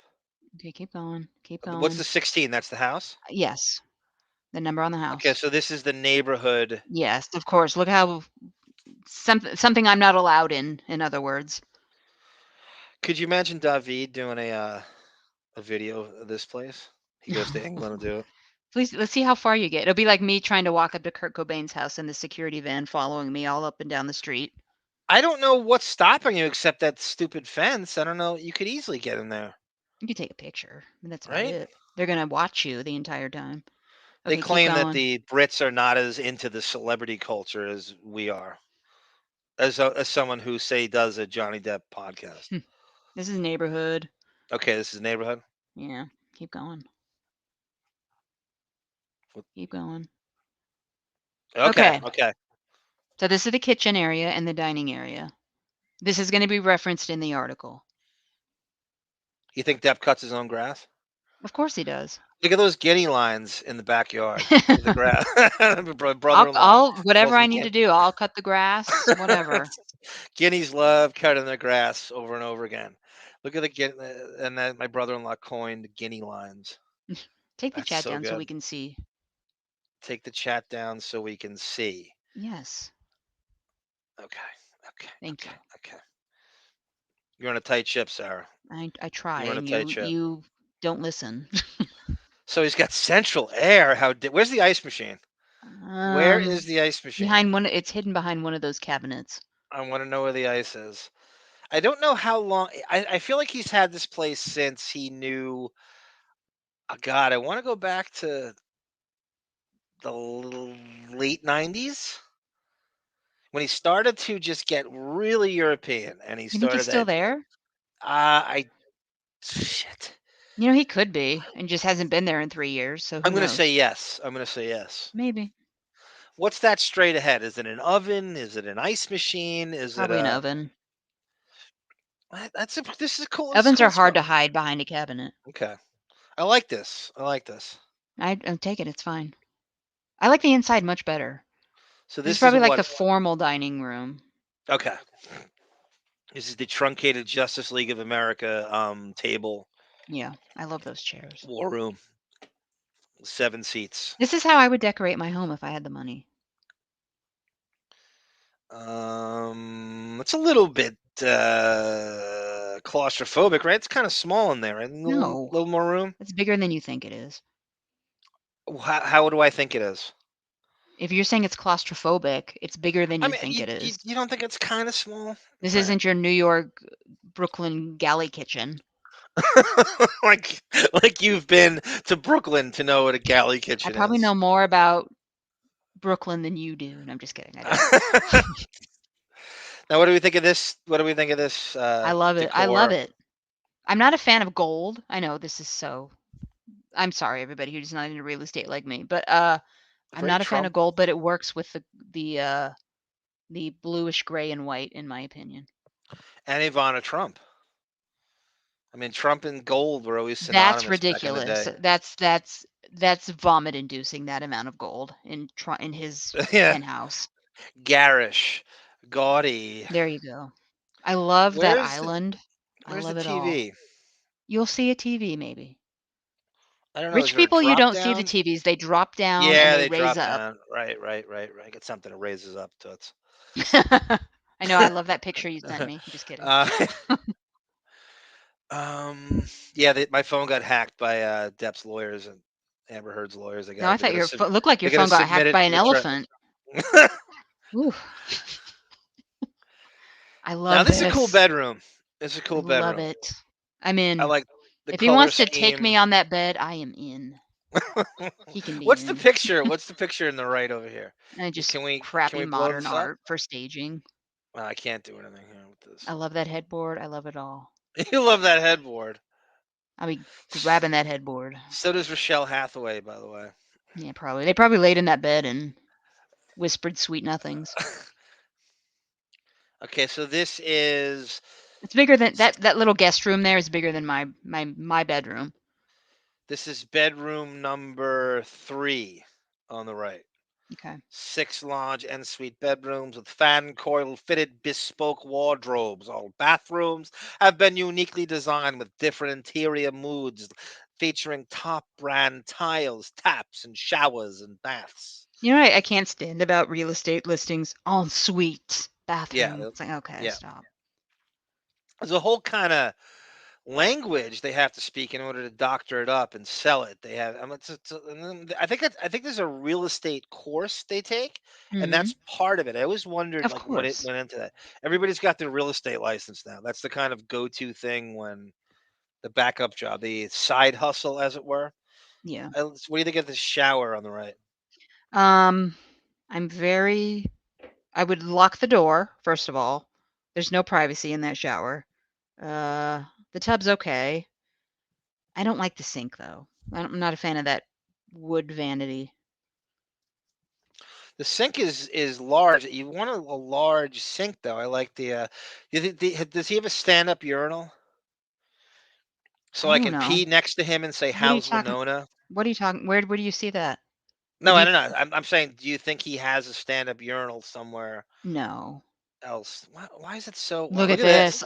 Now Oh. this is way bigger or better than the rest of the house. Almost like it doesn't mean, you know what I mean? Like it seems like it's far too spectacular for the rest of the house. This is actually small. It's mirrored. It makes Oh, it okay. look twice as big. But that gym is actually what I'm more interested in. I wish I had a gym. How many? Boy, it looks like it hasn't been used in 15 Oh, years. he's never been in that room. This brown cigarette butts on the treadmill. Yeah. I'd like to pee in that pool. I'll tell you that. How dare you? I love the yeah, the home theater is great. The home theater always, no matter what. I would love to watch Private Resort on that home theater. I'd like to see Ooh, his bare ass in that pool ooh, from Private Resort. ooh. Oh yeah, you can reenact Private Resort in that pool. Exactly All right. right. Pow, If pow, if pow. his body is looking like it did in that tattoo video we went over a couple weeks ago, Jesus. Oh, I don't remember that. Remember What he's was sitting it? there with that Jonathan guy getting a tattoo? I mean, Oh, Jonathan Shaw. Right, right, yeah, right, it's a right. dad bod, but oh, yum. Depp's skinny fat. He's the Okay. rare thing of a guy who can pull off skinny fat, which is Whatever. a I still tough want to see it. thing to do. All in detail. So these are the sinks. Is that a Moen faucet? Says King of All Blacks. Mowing Oh is fuck cheap for these people. 'em. I'm always shocked when England has technology. I'm like this should be like 1850 that they have TV or electricity in England. I'm always shocked when I can see anything that Yeah. reeks of modern day. I can't believe they have electricity.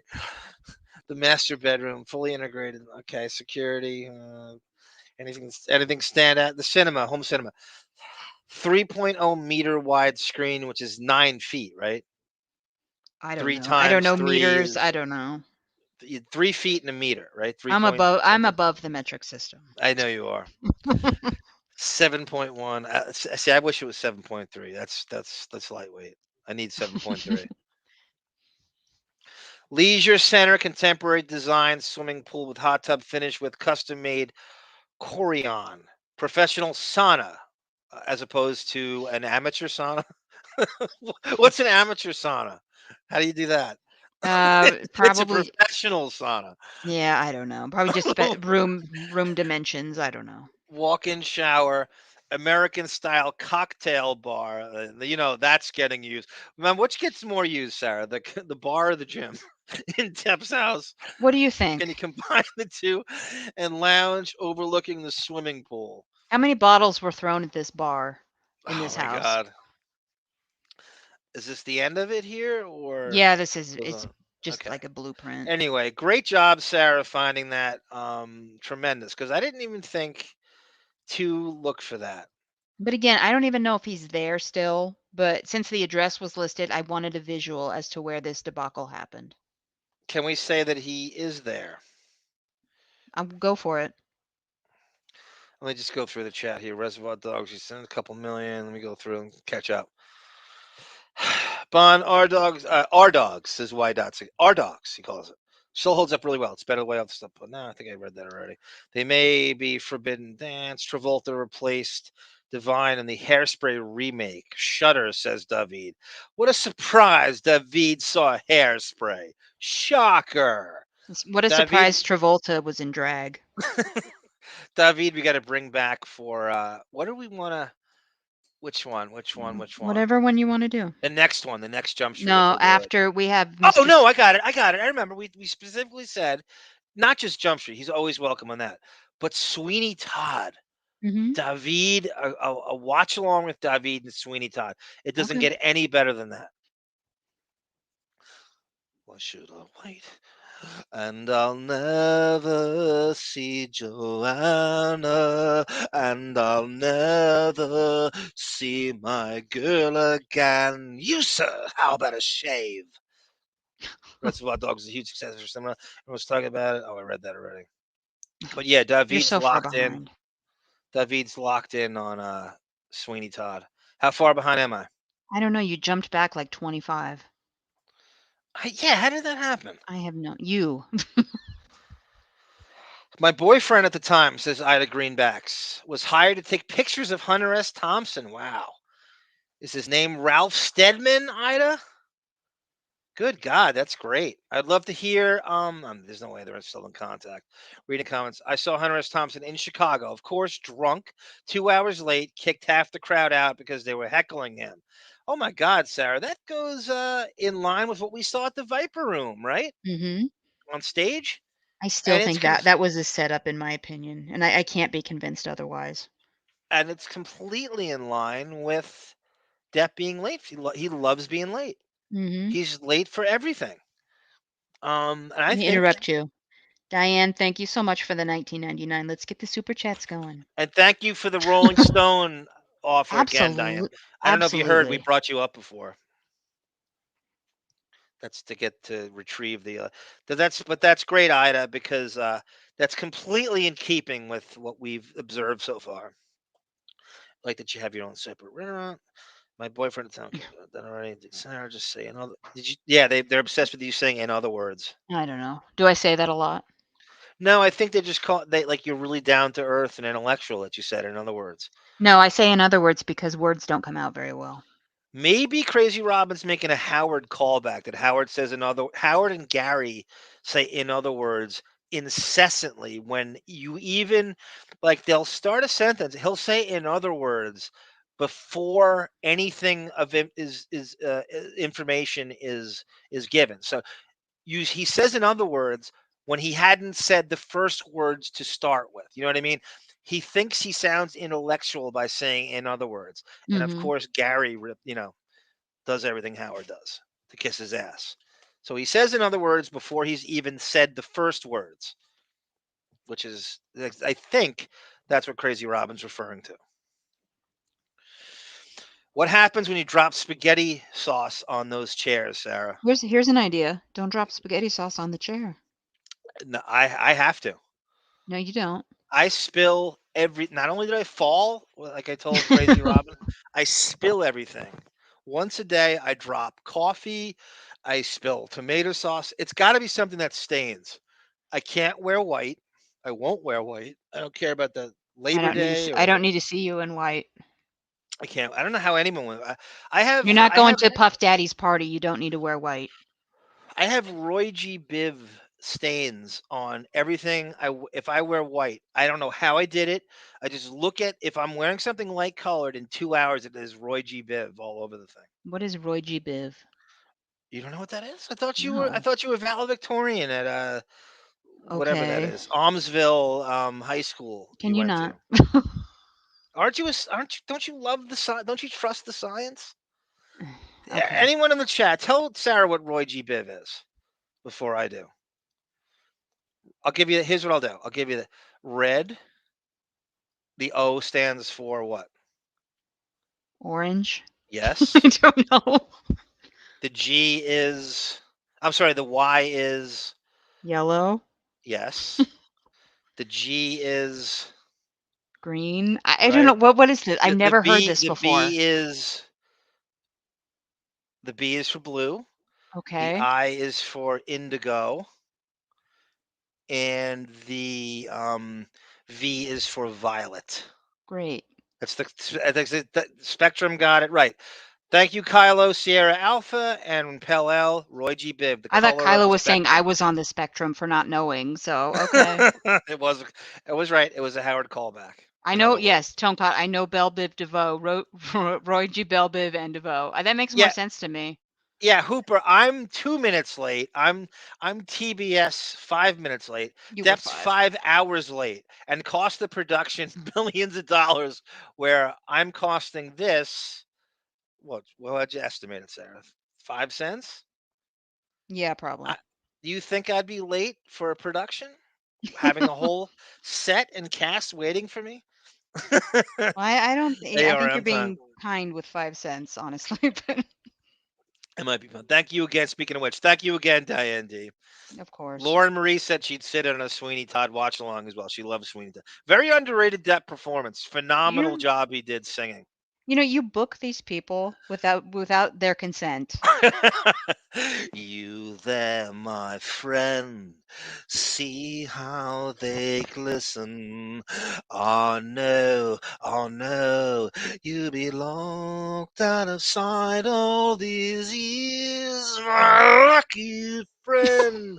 And I'll come home to find you waiting home, and we'll do whispers, That and we'll watch along should be do won't, lots of fun.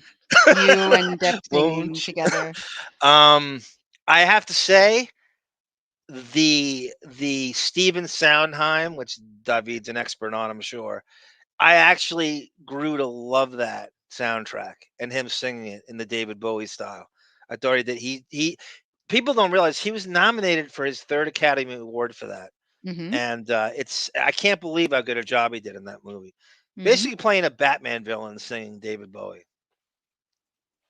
David has a good point. We can do a Sweeney Todd commentary and Depp's one moment in Into the Woods. We could cover both movies in one shot. Oh, I'm impressed he knows he was in that.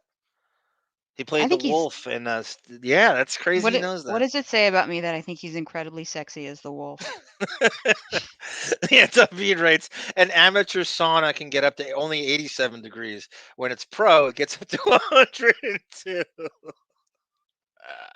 Leave it to David to punctuate that.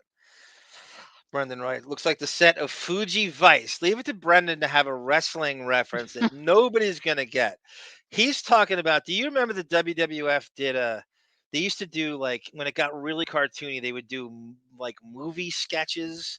No. So Mr. Fuji managed the Magnificent I know Morocco, Fuji, and yeah. they filmed like a short films, and they were ridiculously bad acting, but so bad it was funny. I'm sure you could find that. I'm sure YouTube is good for many things and many things it sucks for. One of the things it's great for is professional wrestling. If you're an old wrestling, it is every match that's ever existed on there Mhm. from every federation. I know I sent you the Portland Wrestling channel link. Yeah, that's where Rocky Johnson started out. Mhm. You The can watch like Rock's the dad. old 85-year-old broads Oh, I know what I forgot. I'm in the sorry, audience Sarah. watching. No, you're not. The Rock made a 21 Jump Street reference on the pilot for that show he does. Young Rock.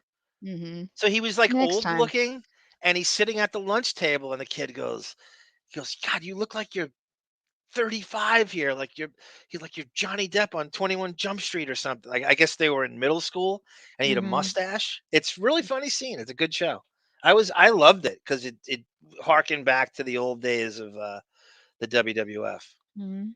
Now let's get to Rolling Stone. Should make it. So this is the Rolling Stone article for you people. I narrated the whole thing as Mr. Feeney, and I break into Depp when he's quoted. And this is from 4 years ago when Depp is on the balls of his ass. It's a very, very famous piece by Stephen Rodrick. And to this day, it's still quoted. It was used in the trial. And it's called The Trouble with Johnny Depp from Rolling Stone, June of 2018. Rolling Stone. Done one. The Trouble with Johnny Depp, the multi. What's there? I would say go down one million dollar volume. lawsuits of hate. How's that? Of Push. booze and hash, a marriage gone Good. very wrong, and a lifestyle he can't afford. Inside the Trials of Johnny Depp by Stephen Rodrick, June 1st, 2018. Johnny Depp isn't here yet. Still, his presence is all around. Tell me when to stop it, Sarah, because you're going to hear some Okay. Depp bombs, which you might have forgotten about. Around the 10,500 square foot rented mansion at 16 Bishop's.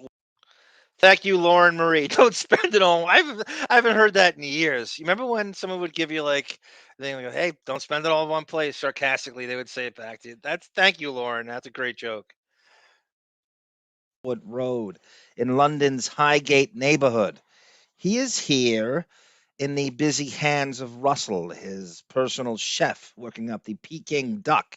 He is here in the stogie-sized joint left by the sink in the guest bathroom. He is here in the never-ending reservoir of wine that is poured into goblets, and he is here in a half-done painting upstairs that features a burning black house, a child, Johnny, and an angry woman who resembles his mother, Betty Sue. And then he is actually here. He is in the living room crooning his entrance. Oh, my darling, oh, my darling, oh, my darling Clementine. You're lost and gone forever, my darling Clementine. Oh my god. That has come from a photo shoot. Supposedly he sings this in the interview. I don't know. I'm just narrating it. Do me going forward. Doing me a favor. You're doing fine. Stop after a paragraph. Like, don't stop in the middle of a paragraph. Okay, well, I'm just because If I if heard we're you. gonna, I know, but if we're gonna pause, wait until a paragraph is done. Um, right out of the gate, he's kind of doing, stogie size. He's reporting on the drugs and the wine. Like he's pretty hard hitting, like right out of the gate. For the Hollywood Vampires, his sometime band that features Alice Cooper and Joe Perry, trailing behind his lawyer Adam Waldman. Depp is dressed like a 40s gangster. Jet black hair, slick back, pinstripes, suspenders, and spats. His face is now puffy, but Depp still possesses the fixating brown eyes that have toggled between dreamy and menacing during his 35-year career. Now Depp's studious leer is reminiscent of a late-era Marlon Brando. This isn't a coincidence, since Depp has long built his life by imitating his legends, buying an island like Brando, becoming an expert on quaaludes like Hunter S. Thompson. Hey, I'm Johnny. Good to meet you. He reaches out a right hand whose fingers recently had their tats changed from Slim, a reference to his ex-wife Amber Heard, to now Scum. So, are you here to hear the truth? Asks Depp of Russell, brings him a glass of vintage red wine. Oh my God, it's so full of betrayal. We move to the dining room for a three-course meal of paid Thai duck and gingerbread with berries. Depp sits at the head of the table and motions towards some rolling papers and two equal piles of tobacco and hash, and asks if I mind. I don't. He pauses for a second. Well, it's let's drink some wine first. Sarah, do you want that in front of your meal when you're eating uh pad thai duck and gingerbread with berries? Good. It's rich people food, but I'm You're more right. interested in him dressed as a 40s gangster. I need to explore that and see if those suspenders snap when I pull them against his Somebody bare skin. somebody brought up Public Enemies before in the chat. I apologize if I didn't see it. I was kind of moving. I glossed over. I'm kind of looking for it now. I'll just get back to it. Do you want people smoking hash while you're eating No, duck of like course that? not. I'd eat the How would food though. you eat? I haven't a duck in a I'm well. starving right now, so I would eat anything. Chinese the Chinese have great crispy duck. If anybody's had it, it's not easy to find. Not everybody makes it, but that used to be a staple of mine at a place. in West Sayville. I'm trying to remember the name. Hoi Ming. It's across from the golf course by Brendan, I think. And they had great crispy duck. And it's not the same duck, I'm sure, but I'm sure mine's better than that. I'm positive it is. But so Adam, it's the first time we hear Adam Waldman's name back then, and he's Mhm. here. He's lurking. He was the guy who put together the legal team, and He he's he was the fixer. Like, he's the one that came into his life and erased, a lot of the moochers. Like him or not, he actually helped Depp quite a bit. Gunga Din goes, look at ARM using Windows 11. I'm so proud. Windows 11 was kind of an ain't broke, don't fix it Windows update, which I Mhm. think has caused more problems than I would like to admit. Yeah, the lifestyle of being involved with a 22-year-old and a 14-year-old mentality who had a drug and drinking problem along with bipolar disorder, which lead any person to money problems. That's true. That's true, three-eyed catfish. That is a recipe for disaster. You are absolutely right. And welcome, three-eyed catfish. I'd kill for a couple old school lewds, says Hooper. Well, you're in Mastic, Shirley. Get some, aren't they? Don't they sell them at 7-Eleven over there? Hey, Winos, it's Sue Monster. Welcome, Sue Monster, with all your kind words all the time. Monique was raving about how you feed her ego before we went on the other day. She's saying how much she loves you. This was Wednesday. She said this just before we went on. I'm sure I'm not blowing up her spot, as the kids say. Sue, better late than never. Okay, so back to Stephen Rodrick and Depp. P. King Tuck. Hooper has had this. Pad Thai duck is awesome. Where did you even get that, Hooper? Where would you even find that? This goes on for the next 72 hours. It had taken a month and almost 200 emails for the message to become clear. Come to London. Johnny Depp wants to bare his soul about his empty bank accounts now.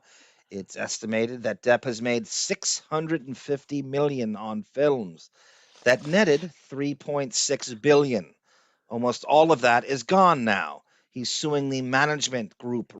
Okay, so this is like a great look at the money stuff we'd only heard of. I mean, we knew about this, but and the people were like, "What's up with the money?" And so this is a detailed account of his management stealing his money and where it's gone, and it's kind of interwoven subtly with the Amber Heard stuff. Although there's an NDA that Depp has on him during this, so he can't directly speak about it. It doesn't mean the writer can't speak about it. So he Mhm. kind of weaves it together, and it tells you what's going on with the money.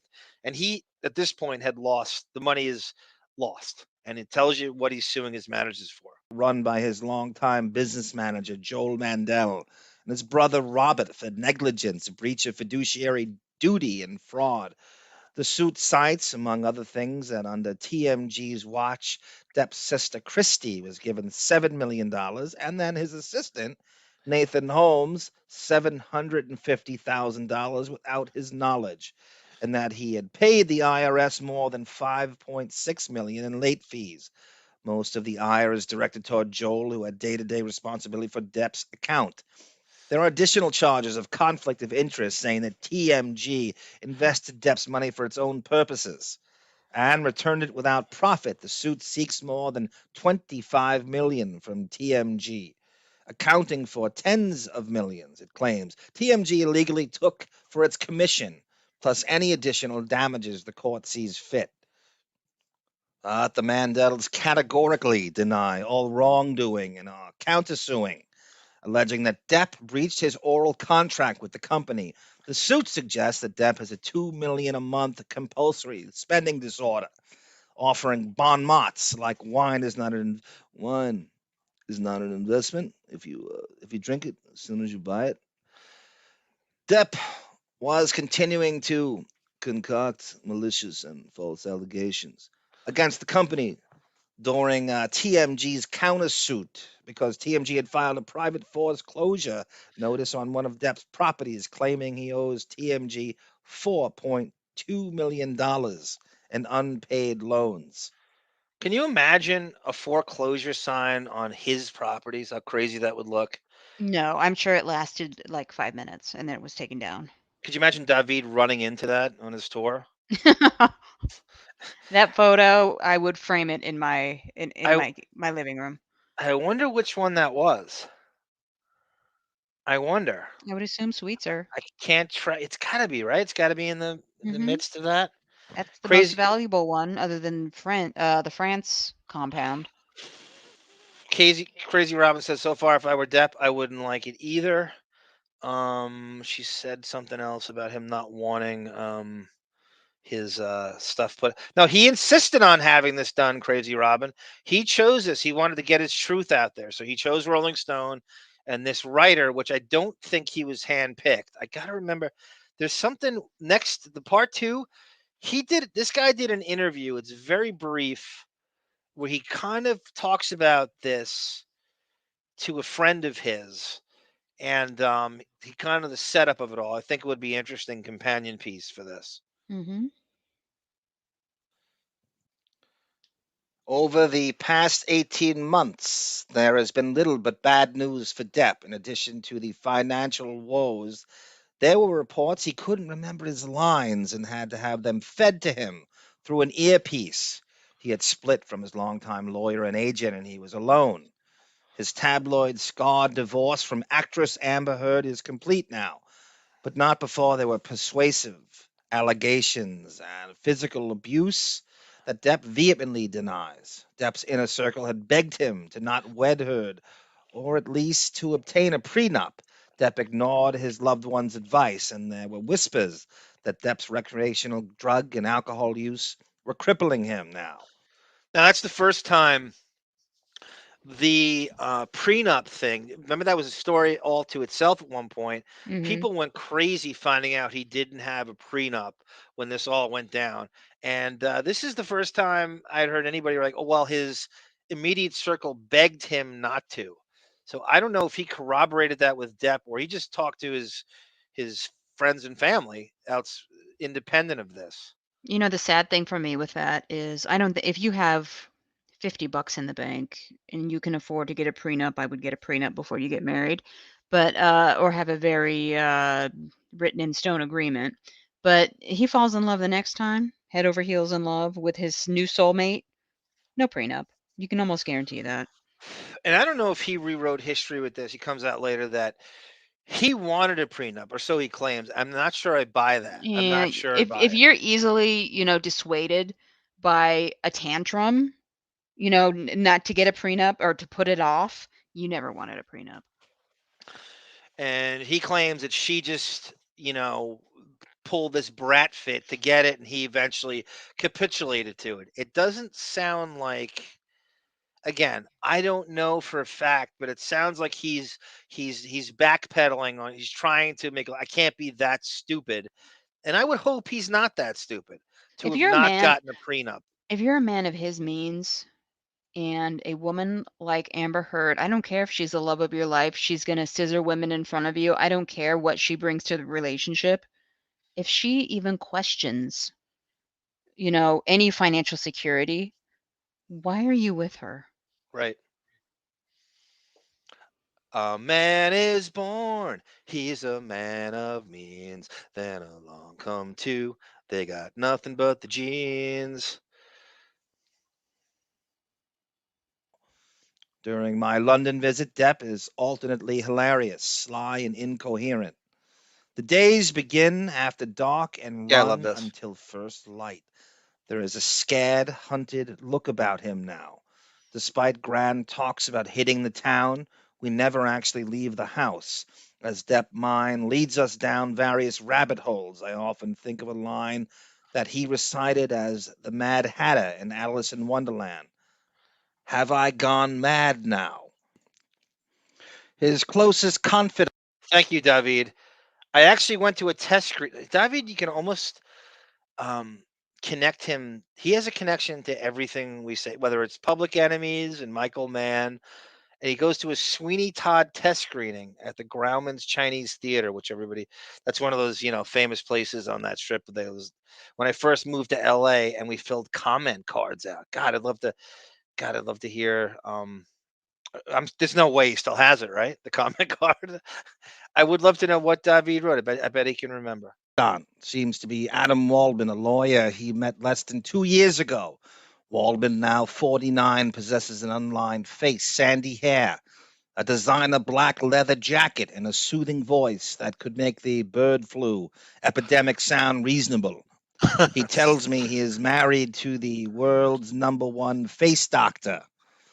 Depp seems oblivious to any personal complicity in his current predicament. Waldman seems to have convinced Depp that they are freedom fighters taking on the Hollywood machine rather than scavengers squabbling over the scraps of a fortune squandered. So apparently Waldman's married to a famous plastic surgeon, Sarah. He What are the runs chances? he mentioned in his deposition that he also runs a cosmetics company. Oh, I don't remember that. Did he say that in the Yes, he did. I I would love to know if his wife worked on Depp in Maybe. some capacity, Well, Depp right? I mean, suddenly, after during that tour with the post-trial, Depp's face was very smooth. yes, it was. It wasn't the same face.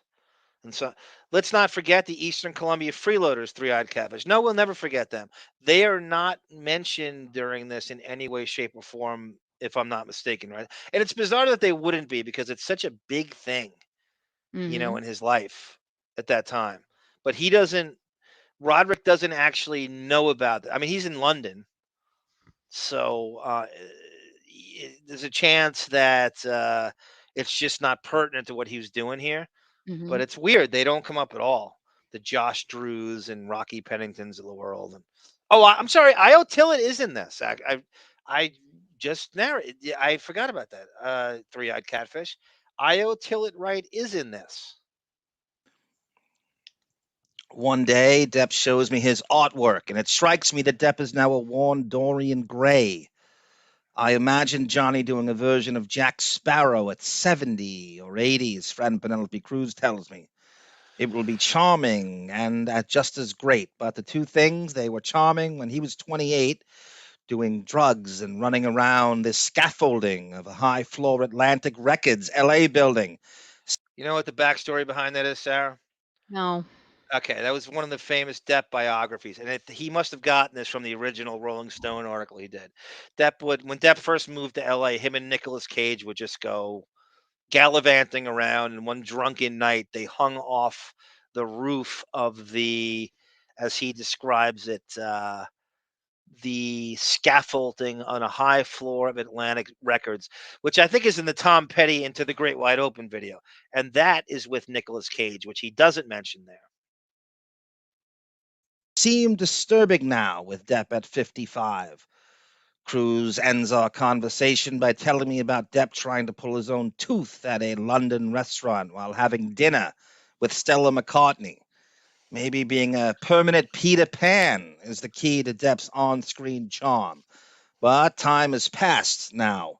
Boyish insouciance has slowly morphed into an aging man child. Still charismatic, but only in glimpses.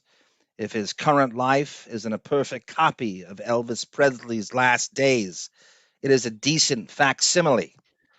All right, Sarah, you care to comment on that? Same thing that I said during our pre-trial episodes. He reminds me there are stages of this era that reminded me of late day Jim Morrison or late, 1977 Elvis Presley. Now, This is depressing to me. I was you had me watch that Elvis movie because I watched it because a lot of it because Captain Marvel Jr. is referenced in it a lot. They miss a Um, lot in that no, movie. no, They it's just skip really over. good. I want to say though how accurate that movie is, and you'd know better than I. I don't find his last days that embarrassing if the movie's that accurate. They missed a lot.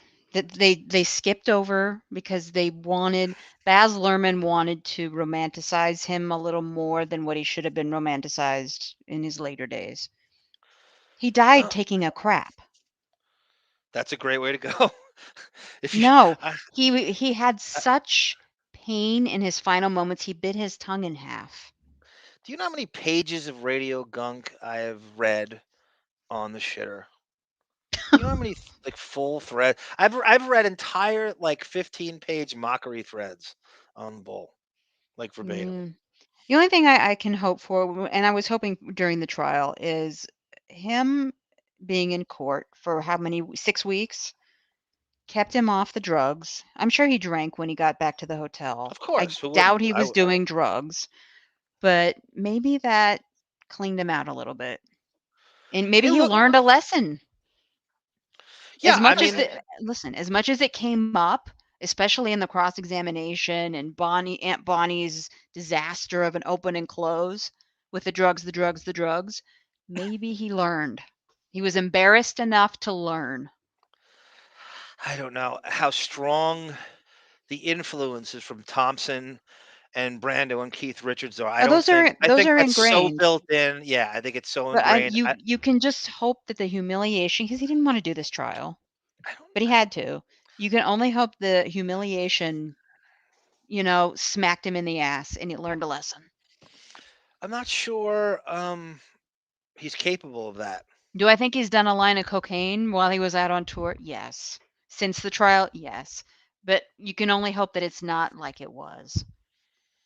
Um, that's a great question. By the way, that quote I just read is the famous quote I quote all the time in its entirety of, the Elvis quote we just read. Boyish insouciance is slowly morphed into aging man-child, still charismatic, but only in glimpses. If Mhm. his current life isn't a perfect copy, I mean, that's like, so if you're reading that, do you consider that hit piece uh, prose? You got to go back to the time. This, again, he was the lowest that he's probably ever been since the allegations came out. Everything's starting to hit. People are believing her. She's on Twitter every 5 minutes. She's a victim. So this was spring. This was how many months before that op-ed came out? If somebody 6 months? wrote about you, girlish insouciance has slowly morphed into aging woman child. Would you consider that an insult? Yes, I would. I don't know how any other way to take that. When someone calls you a man child, it's rarely a backward compliment. I mean, it could be construed as, "Oh, this guy just has the inner child in him," and stuff, but not the way this is framed. Well, And yeah, and Michael Jackson being called a man child was alluding to the fact that yeah. he had issues with little boys. Oh, So I think you're right. I'm not I saying think it in this case, of course, there's never been that allegation against Depp, but yeah, it's not a compliment. no, I'm not. I didn't mean Michael Jackson No, in I that know, way. but it's alluding to the fact you have a major psychological issue and you're yeah, it's not saying he's great. Well, I think the writer probably thought of Michael Jackson at some point and held back saying that. I think you're absolutely right, but not in a pedophile way, just in a Peter Pan way. I think that was. I'm almost surprised I'm not seeing that in this piece because he's constantly. We've gone over this all the time, and I was shocked when you go on Twitter. The Deptford wives are constantly lumping him in with Michael Jackson all the time. Mhm. They like have the same. I Yeah, and don't know. that's I again, I massive Depp fan. That's why I do this show with you. But I would not ever put them in the same category. Three-eyed catfish goes, too bad JD did not out those scumbags under the bus with them all. Ugh. I don't know how he kept it together. Oh, yeah, he went to these other houses. That's exactly Mhm. right, three-eyed catfish. When you can throw money at the problem, that's how you get through this. Now, imagine, we said this all the time. Imagine a civilian, a school teacher that gets charged with domestic abuse and can't throw Ben Chu's legal team at the situation. What happens to them, right? Yeah. That's how you get through it. Mhm. Rodney says, if I sponsor the 300 a month, will you call it Senor Poopy Pants Presents? Yes, I will call it that, Rodney. Yes. Wino Fred. And I think you heard us, Rodney. I sent you an email about the Captain Fuller debut. You're welcome. Season 1, Episode 7. Gotta finish the riff with Blair Underwood playing a high school student. That might be the best part of the whole thing. Yeah, yeah. Um, Three-eyed catfish sounds like he wanted arm candy. Yeah, yeah. Arm candy is was almost the name of this podcast. What you talking? That's exactly right, Gungadin and Crazy Robin. They got the different strokes reference, which I could not. When I heard a man of means, I couldn't help but sing that. I'm a sucker for it. I just am. Depp and Tom Petty had been long friends, and Petty's death hit Depp hard. We'd call each other and ask, hey man, you still smoking? Depp recalls, Tom would go, yeah, I'm still smoking. And then I'd feel better. Well, if Tom's still smoking, well, I guess that means I'm okay too. So even Tom Petty has an influence on his brain, Sarah. Because all of our bodies are the same. All of our tissues work the same, and yeah, Yeah, he's all right. especially I'm if you're from okay. if you're from Florida. Tom Petty's death was weird. It was very sudden. It was very random, and it came out of nowhere. And I still don't know what the was it cancer? I I forget believe what the so. autopsy was. Tom Petty is a very beloved musician. Very, very few people you ever hear go, I hate Tom Petty. You're never really going to hear that. And he's friends with every rocker he somehow is friends with. It doesn't matter who he just somehow he manages to cultivate these friendships and just keep them going. That being said, if I never Depp hear Last Dance with Mary Jane again, I'm good. But you like the song at some point, right? No, because it was everything ever played on a school bus to a field trip in high Yeah, school. yeah. Well, like I said, Tom Petty's a very easy music to like. There's no pushback on it. It's like you're not Oops. gonna. It's very easily digestible. Mm-hmm. goes quiet, perhaps realizing the sadness of what he has just said. He wipes his eyes. Oh, I loved him. He says the two shared more in common than an addiction to nicotine. They both arrived in LA Whiskey's Tango from Florida, intent on making it as rockers. Perfectly played by Depp in the video for Tom Petty's Into the Great Wide Open, I might add. Depp changed course after an LA drinking buddy named Nicolas Cage told him where the money was and to go into acting. He eventually starred in his breakout role as a high school narc in 21 Jump Street in 1987. We sat down for dinner, and I asked if he remembers the first big purchase he made when he started making some money. He rolls another joint that he first passes to me and then to Waldman. He wants me to know it wasn't a Ferrari, but a house for his mama. My mom was born in a fucking holler in eastern Kentucky. Says that her poor fucking ass was phenobarbitual at 12. That holler, Sarah. That whole quote. Did you tell me that's from like a Tammy Wynette song? I don't know. Like it's a some kind of her That's what they biography. call Anything. it's not Tammy Wynette's not the only person that says holler. That's Oh, a thing in the South. I disagree. Oh, Depp grew up the youngest of four, raised mostly by his mother Betty Sue. His father was a civil engineer, but largely absent. They lived first in Kentucky and then Florida, moving, according to Depp, more than 40 times. His mom hurled things at him, but she was still his mom. Oh, yeah. They were irrational beatings. Says Depp, oh, maybe it's an ashtray coming your way, or maybe you're going to get clunked with the phone. Depp pauses. It's just a ghost house. No one talked. I don't even I don't even think there was ever a way I thought of people, especially women, other than, I can fix them. Speaking of fixing women, David writes here, I don't have the card, but I do remember I criticized Helena Bonham Carter's performance as her character is supposed to be sort of a bubbly, almost comic relief. But she played it like Wednesday Addams. That's pretty good, David.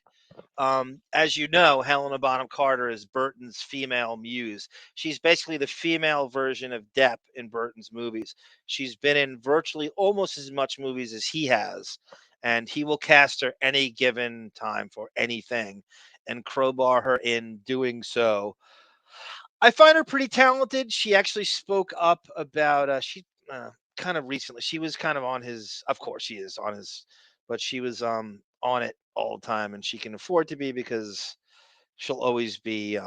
She's never going to be blackballed from the business. Jack Sparrow lookalike Highland basically molested my friend when she asked for a picture with him, and when he visited, that place is the worst. Wow. David? Mostly Depp remembers his mother coming home from double shifts at her waitressing job. He would rub her feet as she counted out the coins from her tips.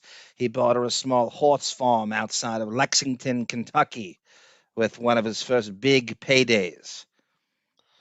Oh, Betty Sue worshipped her, says Depp, but his smile quickly fades. Oh no, on the other end of that, she could be a real bitch on wheels.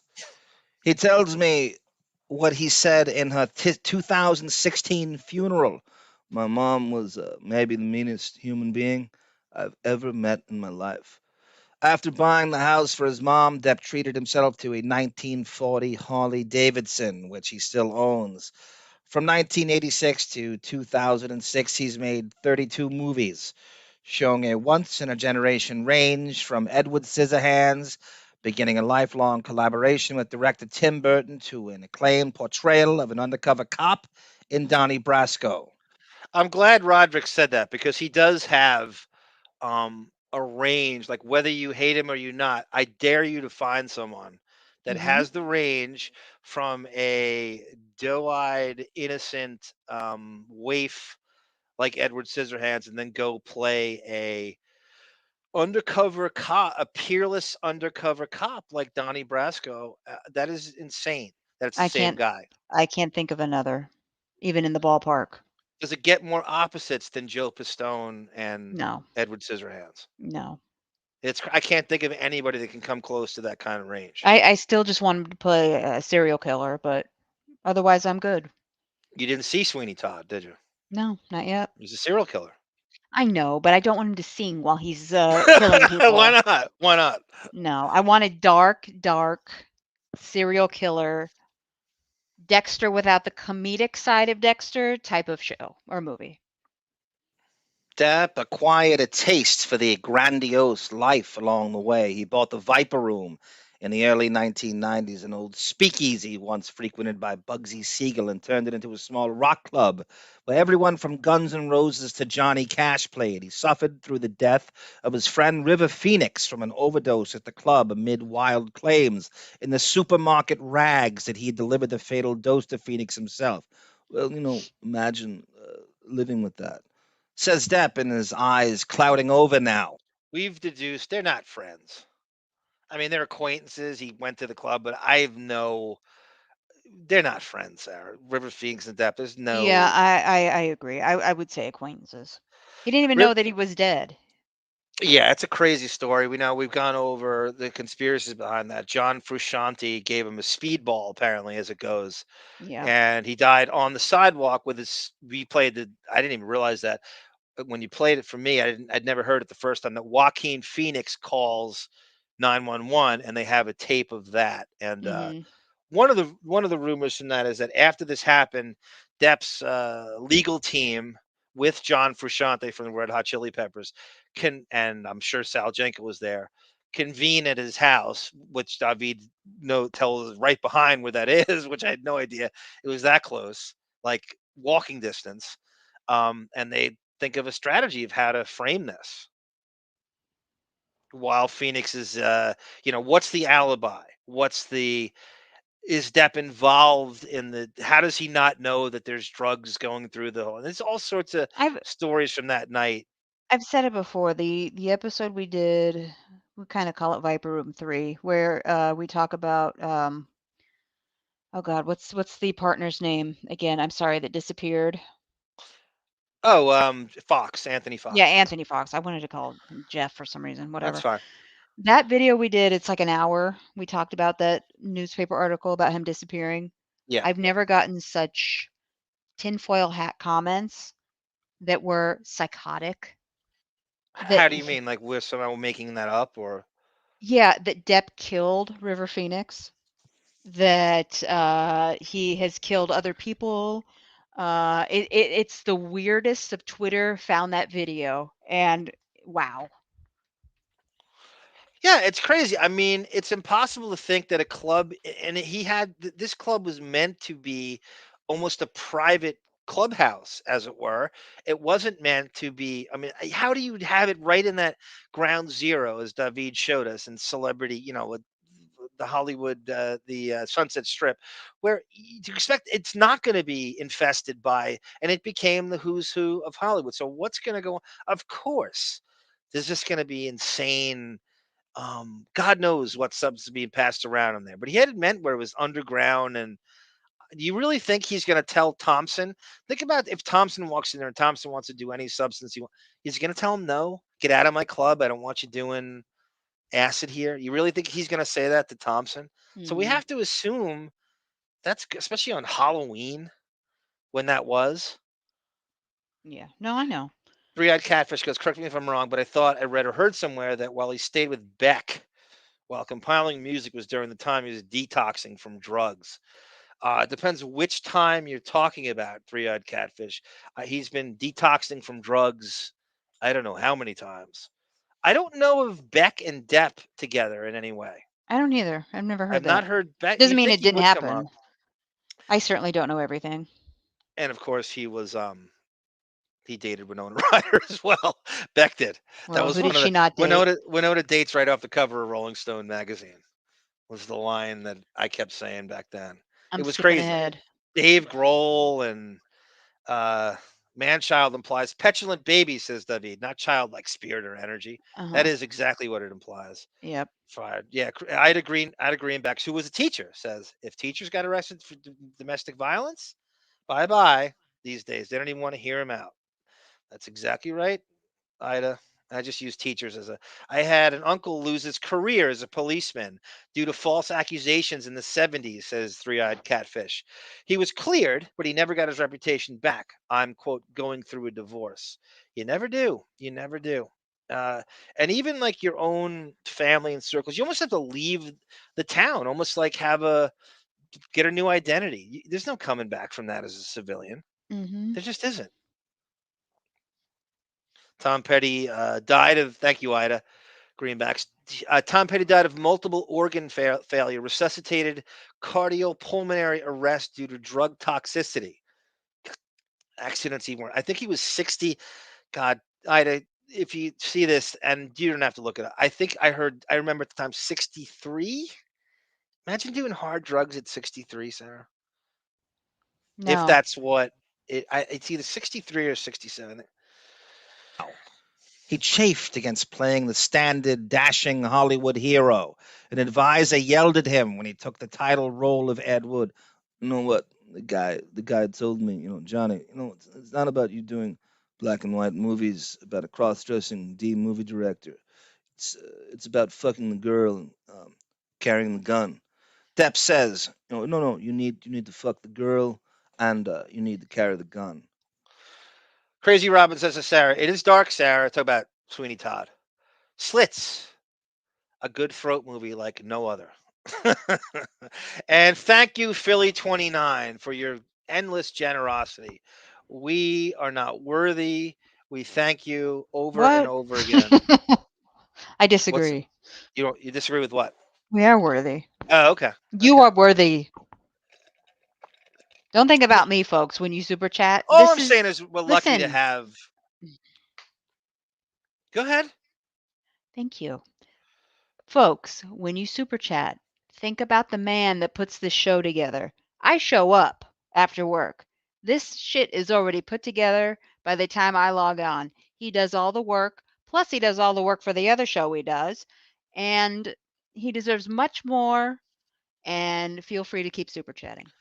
I'm getting red. I'm blushing over here. Thank you for that compliment. But let's not discount all the incredible filmmaking you do as well. I think it's an even split as far as I think your thumbnails take more than me narrating this for 3 hours. It depends. This one was I easy.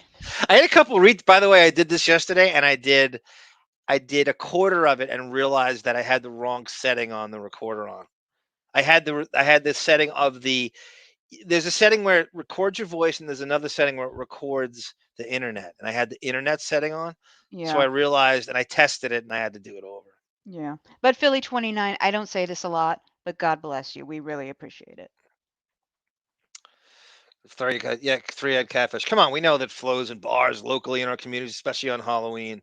Yeah, and for Depp to say he didn't know, I mean, it contradicts. You can't be a hallucinogen enthusiast and then say you have no idea what's going on in your club at the same time. I understand he didn't give it to him per se, but don't tell me you didn't know what was good. With that crowd, you know exactly who these people are coming through there. You Well, know the again, risk. though, he was up on stage in his element. He's not paying attention to anything else other than trying to, pluck those strings and, with his stiff arm. What was the gossip that was River Phoenix's band was bumped Well, no, for that's his actually band? that happened. River Phoenix, That really happened. he really wanted to play that night, and then he couldn't play because there were too many people that were going. So that's when he kind of like, oh, I guess I don't have to play. I'll just go do some drugs. Yeah, yeah, right. That distracted him, and now I have the time to go get high. Right, right. Yeah, That's I right. just watched within the last week and a half. I just watched, they have the final 24 hours of River Phoenix or Yeah. whatever celebrity that died. I just watched his recently. Pretty interesting. It sort of never gets old. I kind of because the layers of this keep coming out. That guy Richie Albertini worked at the Viper Room, and I bet you he's a bit of a loose cannon that one. But I'm willing to take it on. Very polarizing individual who seems to be very anti-Depp, but we'll see if we can tame that and just kind of hear him out. Uh, but he worked there, so I'm sure he has a version of that. I don't know if it's we'll see if it lines up with what we know. Ida Greenback says we had a principal who was in the police blotter. Next week, gone. Yep, that's exactly right, Ida. It's tough to fire administration as well. Just a rumor is enough to get people fired. If it's because chances are half the people are just going to believe it, regardless of whether it's true or not. Well, You don't that's have you Depp's cross your charisma running. fingers anywhere you work. You cross your fingers that you didn't piss somebody off enough, some psychotic, sociopath enough that they are going to make something up about you because you are fucked if they do. Sorry, I'm cursing. It's Friday. David, well, with his beautiful prose, right? The Viper Room is not an out of the way hole in the wall. It's located in an insanely expensive area of Los Angeles, even in 1993. It's a weird, highbrow counterculture meets decadent indulgence. Oh, God, David. So well said. I just paused it there because this is he and his sister, and circa, Sarah, you want to say this is I'd say 90? 94. Yeah. That beanie hat and that hair, I'd say 94 to me. Look at Pat Benatar. That I was going to say the great value Pat Benatar. Rumor has it that Christy Depp Dombrowski was she bartended at the we talked about this when Bon Jovi was on. One of the bars his band played at all the time, and that's kind of how it just all weaves together. Mhm. And he was living with his sister at that time, and And that she again, if we're going back to the trial, because a lot of us here in the chat watched the trial together, she was the very first witness. This was the sister. as Bon Jovial now. He says Depp would have had his drug dealers in the Viper Room every night. Of Right. I course. mean, it would have been so easy to just, there's no work at all. Who's gonna? That's the best place to go. You're not gonna be. You don't have to sneak around, and you literally just having, you know, playing volleyball with speedballs right on the dance floor. If there is a dance floor, I don't. Is there a dance floor in there, or is it I just a think wide it's open you're space? packed in there like sardines. I don't think you can dance. I'm obsessed with the fucking Molly Bloom's poker game in the basement. Yeah, that's Right? weird. That's That's weird. such a That it's Toby such Maguire thing. He's a weirdo. I feel like I think we've gone the furthest on Viper Room chat. Yeah, that's Viper Room Part 2, by the way. If you want to go back to that, we talk about the underground gambling ring and downstairs in the Viper Room. We did a fourth part, right? No, we haven't done a fourth part No, yet. we did because that mini one, which is only an hour, is 3, and then we did a fourth one where we circled back to it in some capacity. We did a fourth one. I'm sure of it. Okay. I don't even remember. 3 fact, drugs are drugs, people are people, and users are users. Exactly. But every club owner deny just to save their own ass and keep the money coming in. Exactly. 3-eyed catfish. Who's gonna own the rampant drug use in their particular bar? Who would ever admit cop to it that No, it's you don't want part to of the shut culture? down. Yeah, they're coming in. You're gonna You keep got them to coming make in. money off those $11 beers. But especially that culture, it's completely synonymous with. Well, Yeah, again, though, that was his vanity project. He wanted a place where he could play with his band whenever he wanted to. That's why he bought the bar. I mean, one of the criticism Depp gets is that he romanticizes the drug culture, which he does. And I don't know how many interviews I've seen with him, verbally and on paper, where he does do in fact that. So it's to deny it is silly. You look stupid doing that. Depp and his sister Carol Ann from Poltergeist. Yeah. That again, she's all over that. You saw her the first, so that's her. Sarah, what would you say? 20 some odd years before you saw her in Fairfax testify. Yeah. This is her at 40, what would you say, 42, 44? I don't know. Yeah, she's born in 1960, 61. So if this is 94, she's actually in her mid 30s here or something, we'll say. Thank you, David C., for the 11. Thank you, David C. Yes, and thank you for dropping. Always great to have you, sir. A constant in Depp's business was his older sister, Christy, who managed his day to day affairs. She never responded to requests for comment for this story, though. In 1999, they realized that his current management company couldn't handle his rapidly expanding financial affairs, and they needed to move to a bigger firm. By then, Depp had moved above Sunset Boulevard to an 8,000 square foot estate named Dracula's Castle. He spent a day interviewing financial managers. So, Sarah, 8,000 feet. Uh, the house we just saw was 10,000 feet. So this Mhm. is actually above. This is considered like a office of some kind. That's a lot. That's big for what that supposedly is. Crazy Robin says Depp does look gorge in that photo. You agree, Sarah? Yeah. Let it play for just a bit. I'm getting into it. There is a dance floor in the Viper Room, says Bon Jovial. His last meeting, he says, was with Robert and Joel Mandel, brothers who ran TMG. Depp says he immediately took a shine to Joel and the youngest of an Auschwitz survivor. Depp saw a kindred spirit. He was a nervous wreck like me. He was pouring sweat. He was just a broken man. TMG disputes this portrayal of Joel. I asked him why he would place his money in the hands of a person who he would describe as a broken toy. Depp says because he felt a kinship. You know what? Monofilament that goes through all my characters. He And loves if you really monofilament. look, they're all fuck ups. They're broken.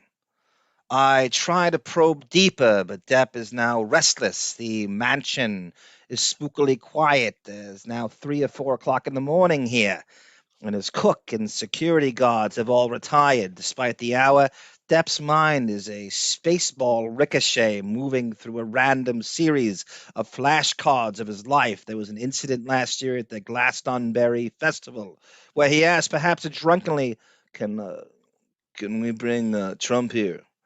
When was the last time an actor assassinated a president?" Depp was roasted in the press. I was trying to connected to Trump saying he could shoot someone on Fifth Avenue, but it just didn't come out right. Says Depp with a shrug. So, Sarah, we should say this. We're going to do. I don't think people realize that Depp did a movie called Trump, The Art of the Deal, which Mhm. is based on the first book Trump came out with in, what is it, 86, 80, mid That's about 80s? right. Yeah, late 80s overindulgence. Yeah. That's the right era. And so it really is. I think it's fantastic. Like I'm sure it's polarizing where not even just politically, but people go, I don't know what they're going for. It's by the Funny or Die people. Yeah. Um I went into it like hesitant. I was like, I don't want to watch this. And then I loved it. I laughed. He did such an excellent job he's portraying very Trump. cartoony in it, but it's a very like it's an But interesting it's not portrayal of him. annoying. It's not No, it isn't. annoyingly cartoony. And it basically shows you what it would look like if the movie. There was a rumor that they were making a movie about it, so they said, "Well, how would it have gone if this movie was made today. Mhm. And it's just he's apparently they shot it like in a couple of days.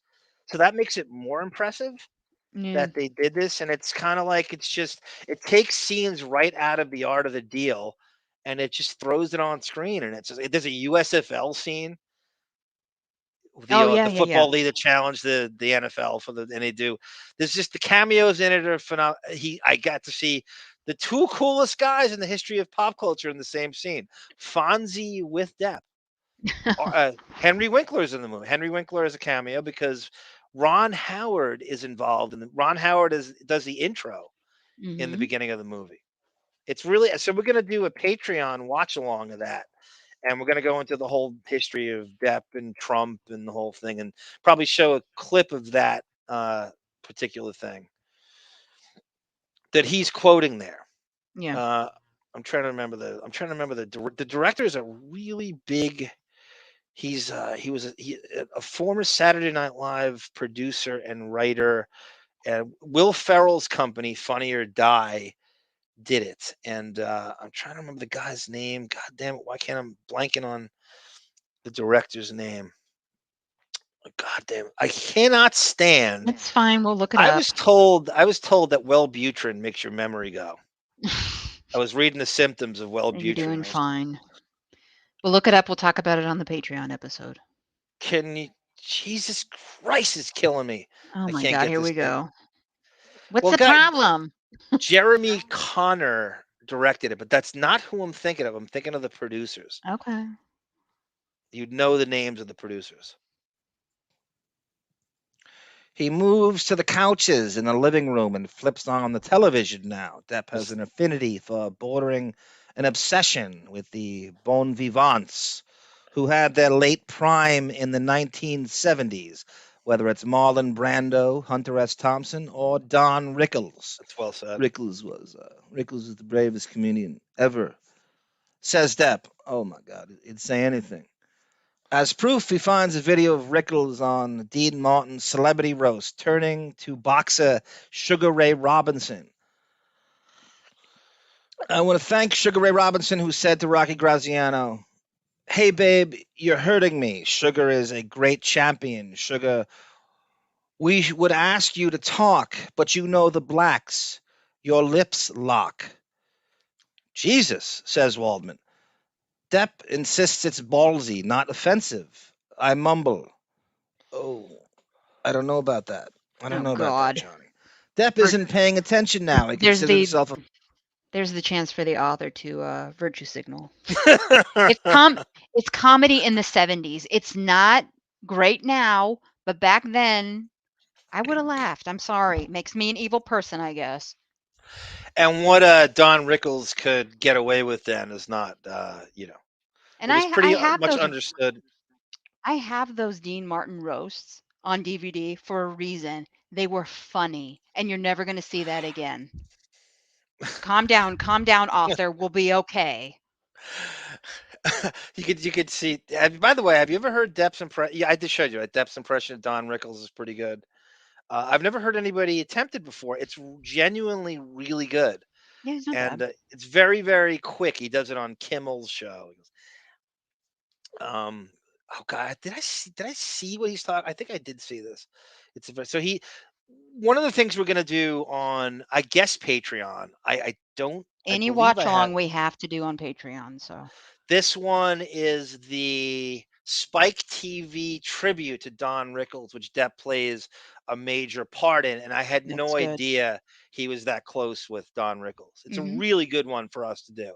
This Is it? was the night Amber Heard said he beat her, and Yeah, yeah, yeah, yeah. It's you in Harlem. you can see her. This was post beating, and they during the cross examination it came up where they showed pictures of her at this roast. But yeah, you'll see her in the crowd sitting there as Ms. Depp in all her glory.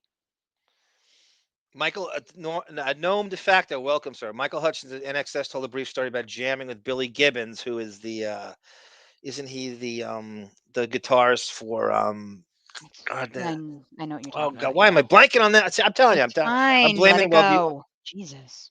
and Sal let him in. Sal Janko let him in, in a video Mhm. recording of In Excess the day before he died may be worth. Sarah, you know a ton about Michael Hutchins, right? I know basics probably. So what he's saying is right. Yeah. I've heard that too, I think. Adam McKay, thank you, David C. Adam McKay is a great director. He's got a ton of stuff, and he was a former writer and I believe producer on Saturday Night Live. If you look at his film credits, it'll rock your world. He works with Will Ferrell a lot, and Mhm. he did some really good stuff. I mean, he's not just comedies; he does a lot of Talladega Nights. He has let's just go over his filmography really quick. And he sought Depp out, which is crazy to think of Depp playing Trump. It's just a crazy. He did a Marvel feature for Ant Man. He produced tons and tons of shit. As far as directing goes, we're talking. I should have went on IMDb and said Lost movie, Ron Burgundy. Did he do the Oh God, help me! What was the name of that? Anyway, I'm thinking of ZZ Top. I was Mhm. thinking of ZZ Top with Billy Gibbons before. That's just hit me Mhm. now. Thank you, Ida Greenbacks. As Thank you always. once again, as always, as usual, from the Radio Gunk family. It's crazy, Rob, because just because you can't recall something doesn't mean your brain it's a side effect arm. You just have a lot of. Yeah, Well, you're thank you, way too Crazy hard on Rob. yourself. What I just read side effects for Wellbutrin, and that was one of them. That it was talking about memory lapses like that. It was a major side effect. And It because you made it. forget a name, you're creating this side effect for yourself. Well, I was talking about too, like in the past, where you do a pre-taped version of this, I would cut that out. That was Yeah, of something I would course. cut out. We used to cut that out. We used to cut it. I'd have like brain gaps, and we'd cut them out to make it look like it was a Well, we're perfectly live. memorable. We're live, big guy. So Big guy. Okay, what's more condescending, chief or big guy? probably Big guy. chief. Funny man, and tells me how in one of the early Pirates of the Caribbean movies, Sparrow washes ashore and mumbles in an incoherent curse. I say, Dirty Sanchez during that. Says that using slang for an obscene sex act. Before the DVD, they dropped it out. Depp has an affinity for Sparrow, whose persona is borrowed from Keith Richards, another Depp idol. He's protective of the character and claims he battled with Disney screenwriters repeatedly. Oh, why must you have these fucking heinous subplots? Ask Depp. It's convoluted. There's not a fucking soul that wants to see Captain Jack Sparrow sad. He now flips through the news and comes across a report on Harvey Weinstein. He shakes his head and calls him an asshole for burying his film Dead Man.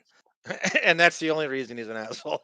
Yeah, well, The Dead Man was the Jim Jarmusch black and white. Did you ever see Dead Man? and I've used it. I've used clips, so Okay. I'm gonna say no. It's kind of a quirky avant-garde western that Jim Yeah. Jarmusch directed, and everything Jim Jarmusch does is brilliant. Even if it's not brilliant, it's brilliant because he does. We're supposed to always. Jim Jarmusch is also a friend who connected him with that Jonathan Shaw, the tattoo artist. Mhm. Very Lower East Side, East Village tattoo buddies in a time when I found a writer, by the way, who wrote a story. He covered exclusively gossip in the sort of AJ Benza era of New York celebrities. And he apparently is an expert on Depp and Kate Moss, and I Mhm. think we could get him on the show. I really do. I really believe that. Now this Harvey Weinstein thing, I think Depp should keep it to only business. Think of the context. He's being accused by a woman blatantly lying about, her accusations, and he doesn't want that to taint his comments about Harvey Weinstein's situation. So I'm very happy he kept it to just the movie.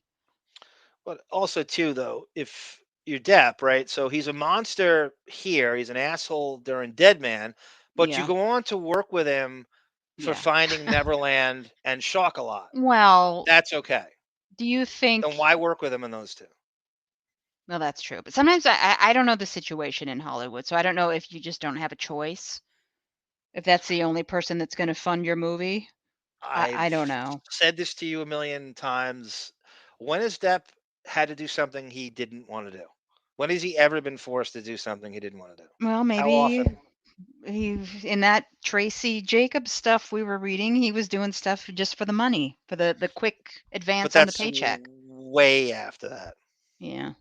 That's way after. I'm talking about Finding Neverland, which came out in Yeah. '04, and Shock a Lot, which came out in 99, 2000. Okay.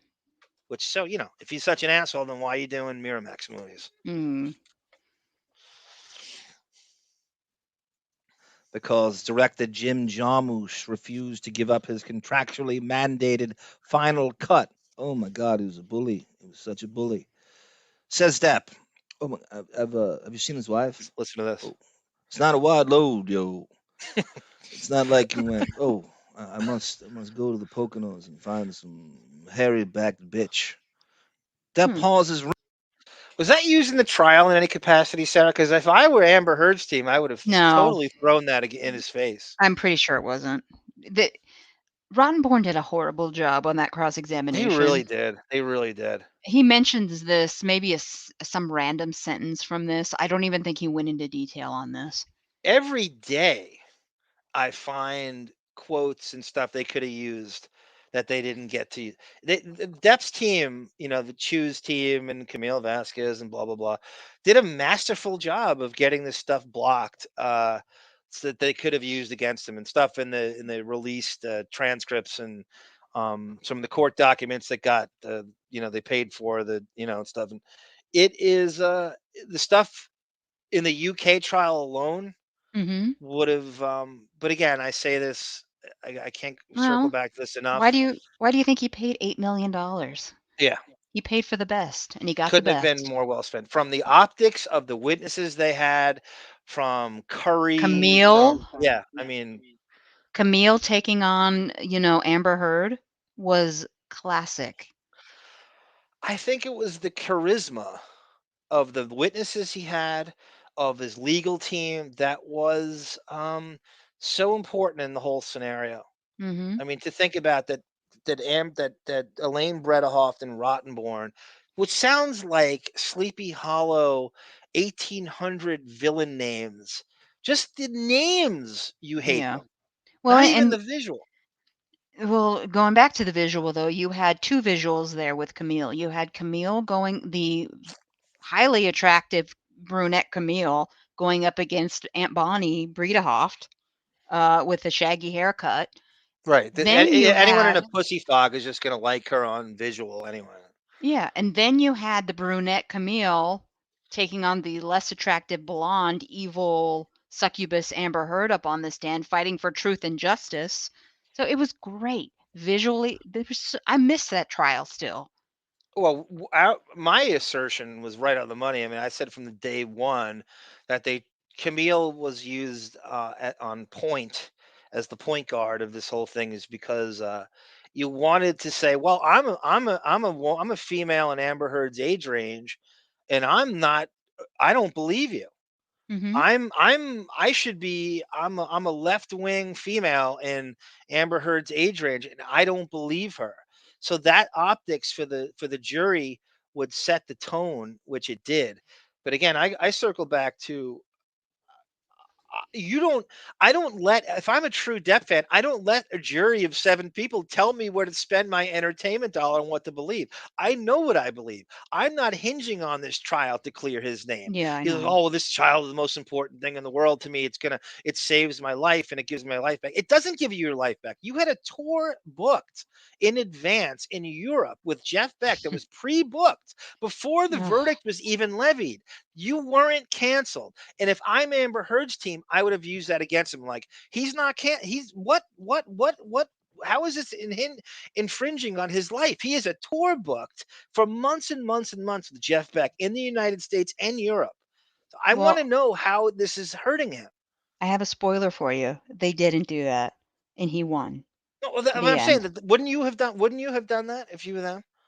There's a lot of things. I don't want he to talk about skips the trial. last day of the trial because of this. I'm like, I would have said it then. I'm like, as you can see, Mr. Depp is not here because this isn't very important to him. I guess he's not canceled because he has a tour booked with Jeff Beck, and he seemingly doesn't. He's so insouciant. He doesn't give a shit about the verdict of this. And I give you, and Miss Heard is here, and she cares what you think. How could they not have used that at that point? Right? That's because how inept they were. it was obvious who was lying and who was not. They didn't But need him. We've been over this ad nauseum. just on the face of, would you did that jury affect your thoughts at all? How you were going to spend your entertainment dollar, or you can't cancel Sarah because seven No, because strangers don't. I went into that. You and I went into that knowing what the evidence was going to be, knowing who the witnesses were going to be, and pretty much knowing how this was going to go. So we knew I didn't need any trial. I didn't need the Virginia trial to tell me who was lying and who wasn't. We were almost overeducated from the UK trial.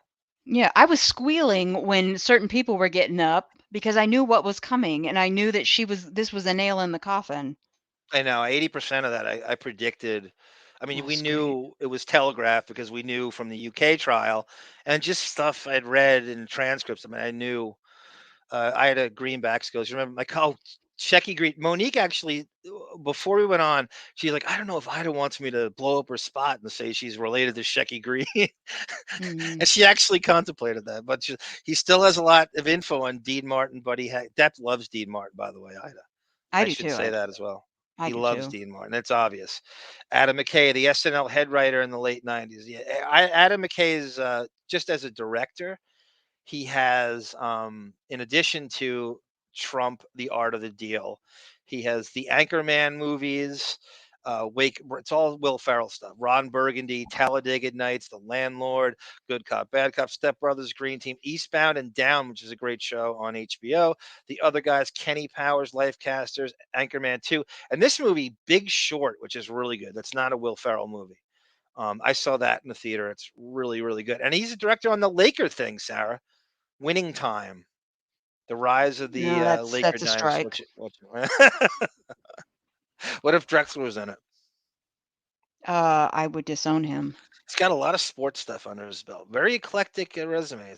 He's should be proud of because when he was the lead writer on SNL, it was some really, really bad years.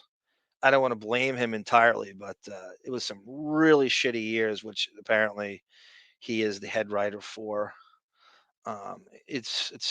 Again, you can't blame. Sometimes it's what Lorne Michaels green lights. I blame Lorne Michaels for everything. Ruminating on whether he is being unkind, he mentions that once he tagged along with Weinstein as he was picking up his kid from school, that he could tell Weinstein really loved her. The image really took my breath away. It was Harvey Weinstein, this sort of Goliath, Shrek kind of thing, bending down and putting his daughter's raincoat on. Outside, the London dock is giving away to glooming pre-dawn. Everyone is exhausted, except for Depp. He disappears for a few minutes and returns reanimated, and then proclaims that we have to watch his good friend Marilyn Manson's Kill Me video, No, we which don't. also stars Depp in a series of lewd poses with barely clad women. Depp cranks the television's volume and shouts above the industrial guitars. Oh my God, Marilyn's the best. He's such a good friend. No, he's played Barbies with my daughter. Waldman groans at the Manson music and buries his head under a pile of throw pillows. This doesn't dissuade Depp, though, who turns the sound up until the Oh, screen reads 99. oh. I knew I liked Adam Waldman for a reason. I like All right. Waldman too. The writer hates Manson. Adam Waldman hates Manson. I hate Manson. Brendan hates Manson. Sarah has grown to hate Manson. I will By the say, way, that poll you posted was great. Tell everybody what I'm talking about. cringe friend. I only gave 3 options. You have to vote. Please, everybody listening, go vote. Community tab on our YouTube page when we're done tonight. Go vote. There's a reason I'm asking. You'll know. You'll know soon. I gotta say though, If you mute that Marilyn Manson video and you cut out all the Depp parts, that's fucking sexy as hell. He's simulating sex with these skanky insta hoes, but just imagining what he can do with a little Viagra. After what we learned in the trial, he would need Viagra probably. But my God, he's got some skill there and great movements. I'm gonna I be think right you're the back. only. I think you're the I'll see only you one later. that. I don't even think Rose McGowan would consider that an aphrodisiac. No, no, I'm saying cut out the Manson parts, take all the Yeah, Depp parts out. Imagine your face on the Insta hose face, and just enjoy what he possibly can do. I'll try that. I'll do exactly what you just recommended. See if I could Well, spank why it don't you to fly out Peppermint. here and we will reenact it, and we'll film it for the Patreon. Speaking of which, Bon Jovial has a request. Hey, how about a keen petition for Sarah to watch all of Depp I movies that she know. hasn't seen? It's really crazy. Like, there's a lot of big. You haven't seen Sleepy Hollow, which is crazy to me. I'm doing a double watch feature at some point of Sweeney Todd and yeah, and both of them. I'm going to watch them A lot both of back to them, back. a lot of them are Burton movies because they both are. He's brilliant in Sleepy Hollow, by the way, and he plays Ichabod. Ichabod Crane's supposed to look like Howard, I and know so exactly. he plays him. Depp plays him, and he's brilliant. He plays him like I think Angela Lansbury is his muse for Ichabod Crane, and he's so good in that. My only problem with Sleepy Hollow is it's too short. I would have added that. It begs for a director's cut. It's way Hmm. too short. It's I don't know the book that Well, well, but does it count though if I have clipped out so much of both movies for various projects we've done that I feel like I've seen them? Does that count? yeah, Okay, good. Then I've I'll give watched you I'll everything. give you 10% credit for it. Let's make it 18%. And You know who's it? Remember we brought up the guy Lauren Marie, like this guy. He was on 90210, and you know him, Casper Van Dien. ugh, He's in that. He plays Brom Van Brunt. I know, I know.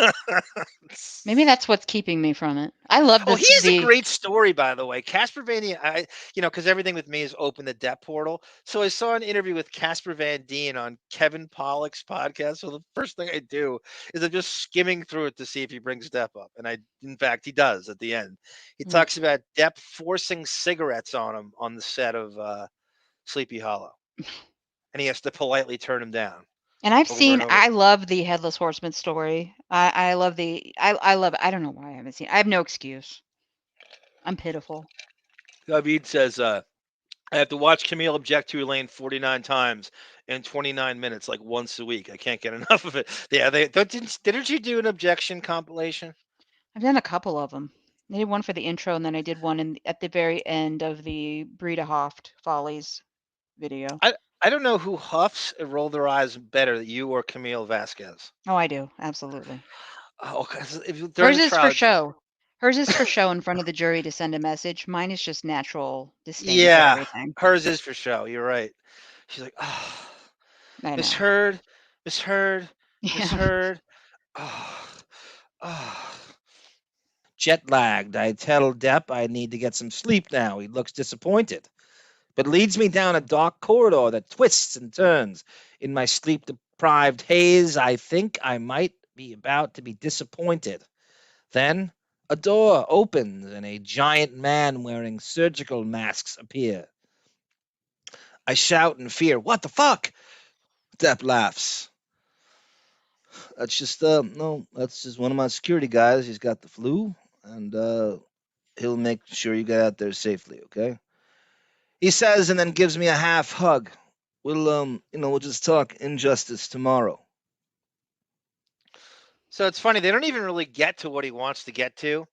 Yeah. And I'm obsessed with Depp's vampire hours are just like fascinating. I really don't think he needs to know what time it is No, in of this. course. Well, in that Thompson video, he's going to bed. The sun's coming up, and he's going to bed. Yes, and that is he has trained himself to be on those hours, and that's why he's late to the set all the time on things like Pirates, because he just will not compromise those hours, Hmm. not even for a full Disney film set. He come. Yeah. The insensitive comments aside, about quote unquote the quote unquote insensitive comments. about, the Rickles and the Harvey Weinstein stuff. He seems like a great guy to hang out with. Oh, I'm totally jealous. As soon as he got there, I'm jealous of. I'm sitting there. I'm trying to visualize how I would have tackled that. I'm utterly and completely jealous of the whole scenario. Well, and he's inviting this stranger into his house. I know it's a setup because he wants his side of the story out finally, and he thinks Rolling Stone is going to treat him fairly. But the stranger is in, he's hugging him, wishing him well, sending him off with his driver. It's like, and then the guy just stabs him in the back, in my opinion. The other guys was great, says Dorian Morgan. I have not seen that. I'd agree. Radio Gunk forever. How about Ida Greenbacks forever? Ida, you're fat. Yeah, of course. We have a tentative yes on Ida sitting in for gun the school gun shooting episode on Jump Street in season 2, so Let's get she can give us agreements this. first before you pencil them in. Ugh. um, it's during this stay with him. I'm kind of going. I'm kind of visualizing. Um, why is it all right for Hunter S. Thompson to sensationalize, but it's not all right for Stephen Rodrick to sensate? If he's sensationalizing, he's just giving like very strong prose, Mm-hmm. right? Why is Thompson allowed to do that? Which he does I all the know. time, Yeah. and you'll hear later on that Roderick actually calls Thompson out for that. And when Depp read this back, I'm sure he was seething. At one point, and you'll see this coming out. I just want to give you a heads up. You know the whole thing, and people know this. Even novices know the story about Thompson's ashes being fired out of the cannon, and Woody Creek, and Depp had the whole thing, and he paid for the whole setup and a party Mm-hmm. and the send off for Thompson. So Depp quotes himself as $5 million for the ashes. Apparently, Roderick did his due diligence and looked it up. It's not 5 million; it's 3 million. That Depp exaggerated it to make it look like he's more reverential towards Thompson than he really is. I can see Apparently, that. he lied about the fee of it, which Mm-hmm. is bizarre. Is this a good spot to stop on this? Because the guy's coming back the next day. Yeah, that is a great time. You're absolutely right about that. It didn't even occur to me. We're at 3 hours and 2 minutes running time right now. Let me just go through the comments here and we'll Okay. wrap it up. Before meds arm it's so easily to I don't know, Crazy Robin. I've been on Wellbutrin for a month now, and I'm considering. I haven't noticed a goddamn thing, and I don't want to be impatient, but if you don't feel inhibitors firing, or what do they call it, synapses firing, I forget the I think it's time to question it or push back. I don't know if it's doing anything, but I might give it a few more weeks, and then I'll reevaluate because I'm feeling nothing positive. Mm-hmm. In fact, I might be more down than I was when I started. Keen to start petition. Oh, we got to that already. I'm sorry. Lane. David says you're watching Amber's opening when she's explaining you have to show no fear in horse training. It felt like she's laying character development in a movie, and she treated it like a movie script without question. David, I forgot about that too. The horse training thing Oh in the yeah. beginning of like her opening. I And know. My father and I used to beat animals. We really bonded. well, that reminds me. I have the whole thing saved. They released for Incredibly Average, had access to her original testimony in 2018. Yeah. I'm looking forward to going over that. Yeah, and that's actually we were going to do that a couple weeks ago, but we didn't. We think we did something else, but To me, the most salacious thing is when she blurts out, which got not unable to use in the trial, that Lily Rose is actually living in the penthouses, mm-hmm. which nobody knows, Yeah, she was living in penthouse 4. with the 24-year-old Wigger boyfriend when Yep. she was 15. Yep. This is how out of touch. Could you imagine someone giving you a penthouse at 15? No. Even if your father living next door is actually going to corrupt you more than if you would, he's green lighting you smoking marijuana at middle school parties and stuff. But he Mm-hmm. was living next to her in the Eastern Colombian penthouses while she was living with, at 15, a 24-year-old, I which is know. insane to me. I But it's, can't defend you it.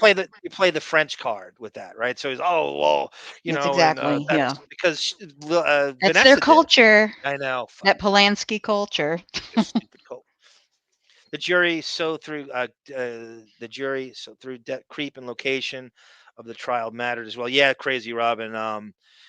Amber Heard's what she appeals like. What is it, Sarah? Every 3 hours is a new appeal. There's a new appellate with the Yeah. court. See, her main argument right now in this appeal is this will have a chilling effect this on women. Is that really you're not going to talk about the evidence? You're going to talk about what your PR team is dropping on Twitter You about don't how feel this liberated? please. She is the one that set everything back. The appeal, one of their notion is, and I said this all throughout the trial, it was like in sports if you play a road game. Like she looked at Fairfax like playing a perpetual road. She didn't. I'm saying this. It's not. That's not the metaphor she used. But it's like a team that had to play an NBA team that had to play all 82 games on the road, Mhm. right? So she looks at Fairfax like she didn't have a proper opportunity to utilize her witnesses because Depp's strategy was let's take this to Fairfax where the article was, and maybe this is what Ben Chu is in his domain, as John O'Reilly will remind you of all the steakhouses he knows, and he has a complete. She can't afford to bring witnesses there like he can do in person. Yeah, well, too So bad. she's at a complete disadvantage because all her key witnesses are going to be videotaped and stuff, and she can't. So she feels we need to have this in L.A. because that's equal turf. That's my home field advantage. Then I guess you shouldn't have lied. This is a consequence. He has Yeah, the money to make you face the consequences. and that's like you said, like where money is so imperative Mhm. to being able to fight this because I You, just feel if it were sorry. you, and you'd be fucked. You'd I'd be represent ruined. myself. I'd represent myself like Colin Ferguson did. Oh god, that worked out well. I wouldn't be a very good a compliant witness. I'd be snapping back at them constantly. I Yeah, wouldn't take well, it. you'd be in I'd be worse than Depp. Depp you was pretty bad. Depp you was would be defiant Daryl as hell. Brooks. You'd be thrown into another room. Yeah, Depp was defiant as hell during that. I know. He was great. He was snapping at Rottenborn. He was like, he was Yeah, but seeing through all the sarcasm and all the tricks. I he always said had I would love for Depp to play a lawyer in a movie. I really would. oh, It hasn't happened excellent. yet. He had the charisma though to pull that off. Yes, he Anybody does. else would have been slaughtered. She would have been slaughtered had she tried. I think she did try and she got slaughtered. Did you hear my idea for the 21 Jump Street like reboot series? What if you want when Probably. nepotism goes right? Have Lily Rose play the undercover cop, and you reboot the Jump Street program. Hanson is Captain Fuller, and he gets to act with Lily Rose, and Lily plays an undercover. How about Jack too? Jack, he the brother and sister undercover high school narcs I don't in the new Jump Street program. Can we just keep the kids out of it? I'm just No, kidding. no, it's the I just one want to time see I want to see him. him. I want to see him. Oh, he'll have an expanded role. He'll have more of a role than Captain Fuller will have. I don't. Okay.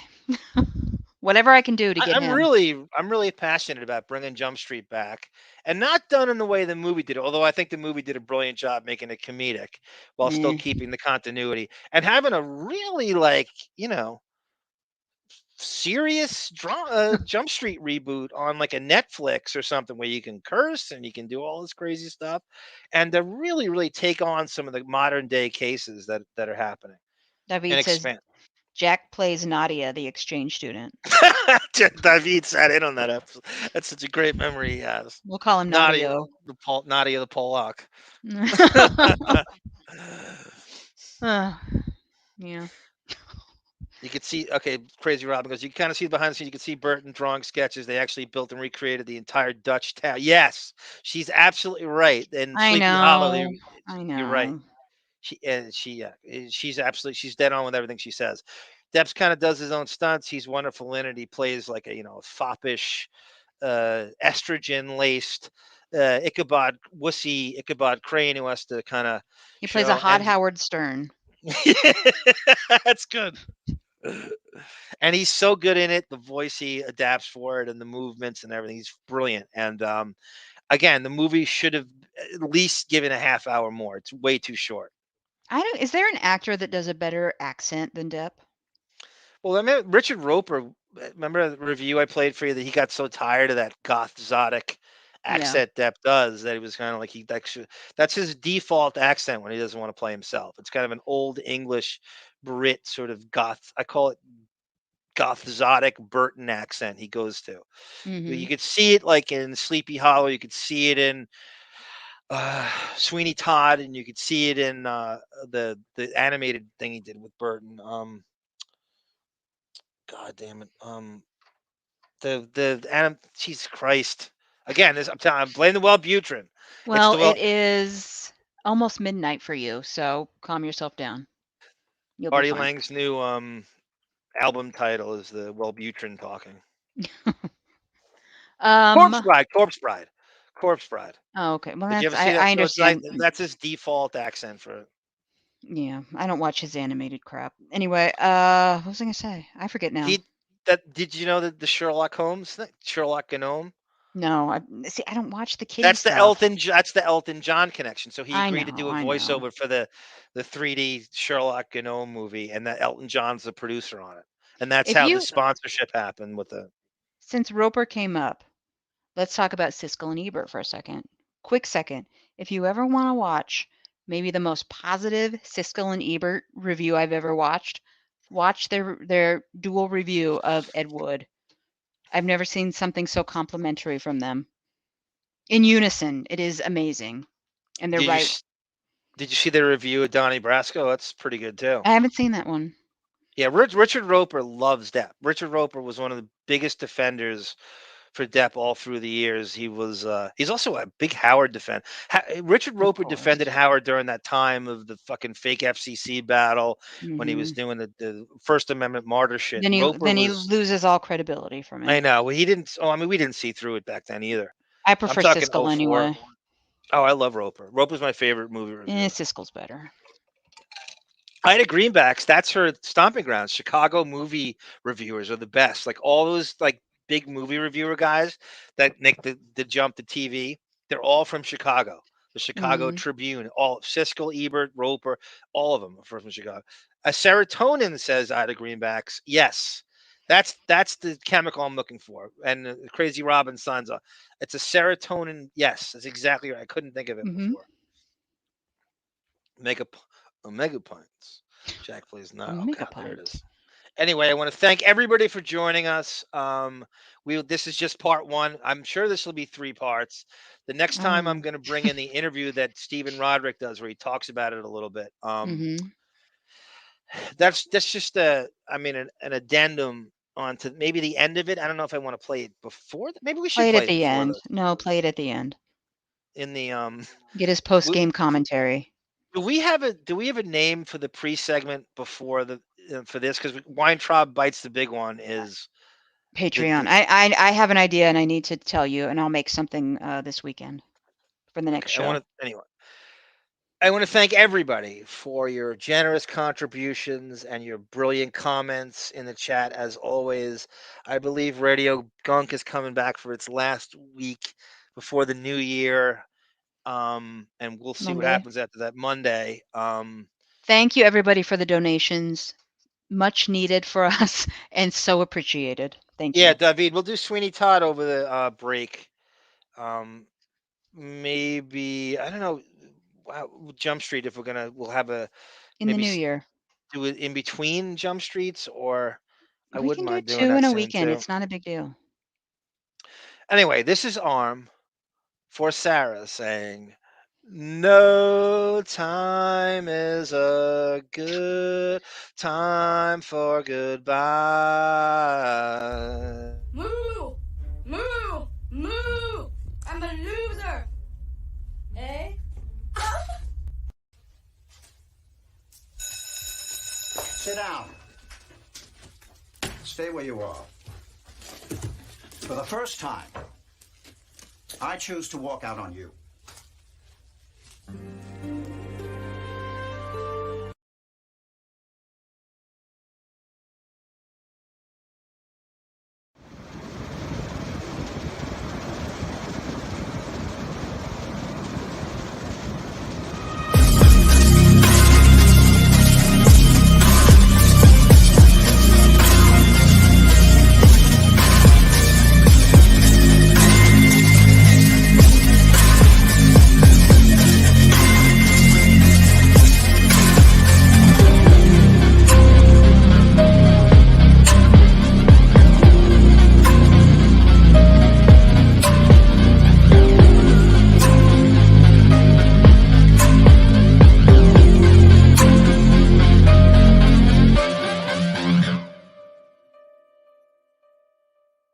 21 Jump.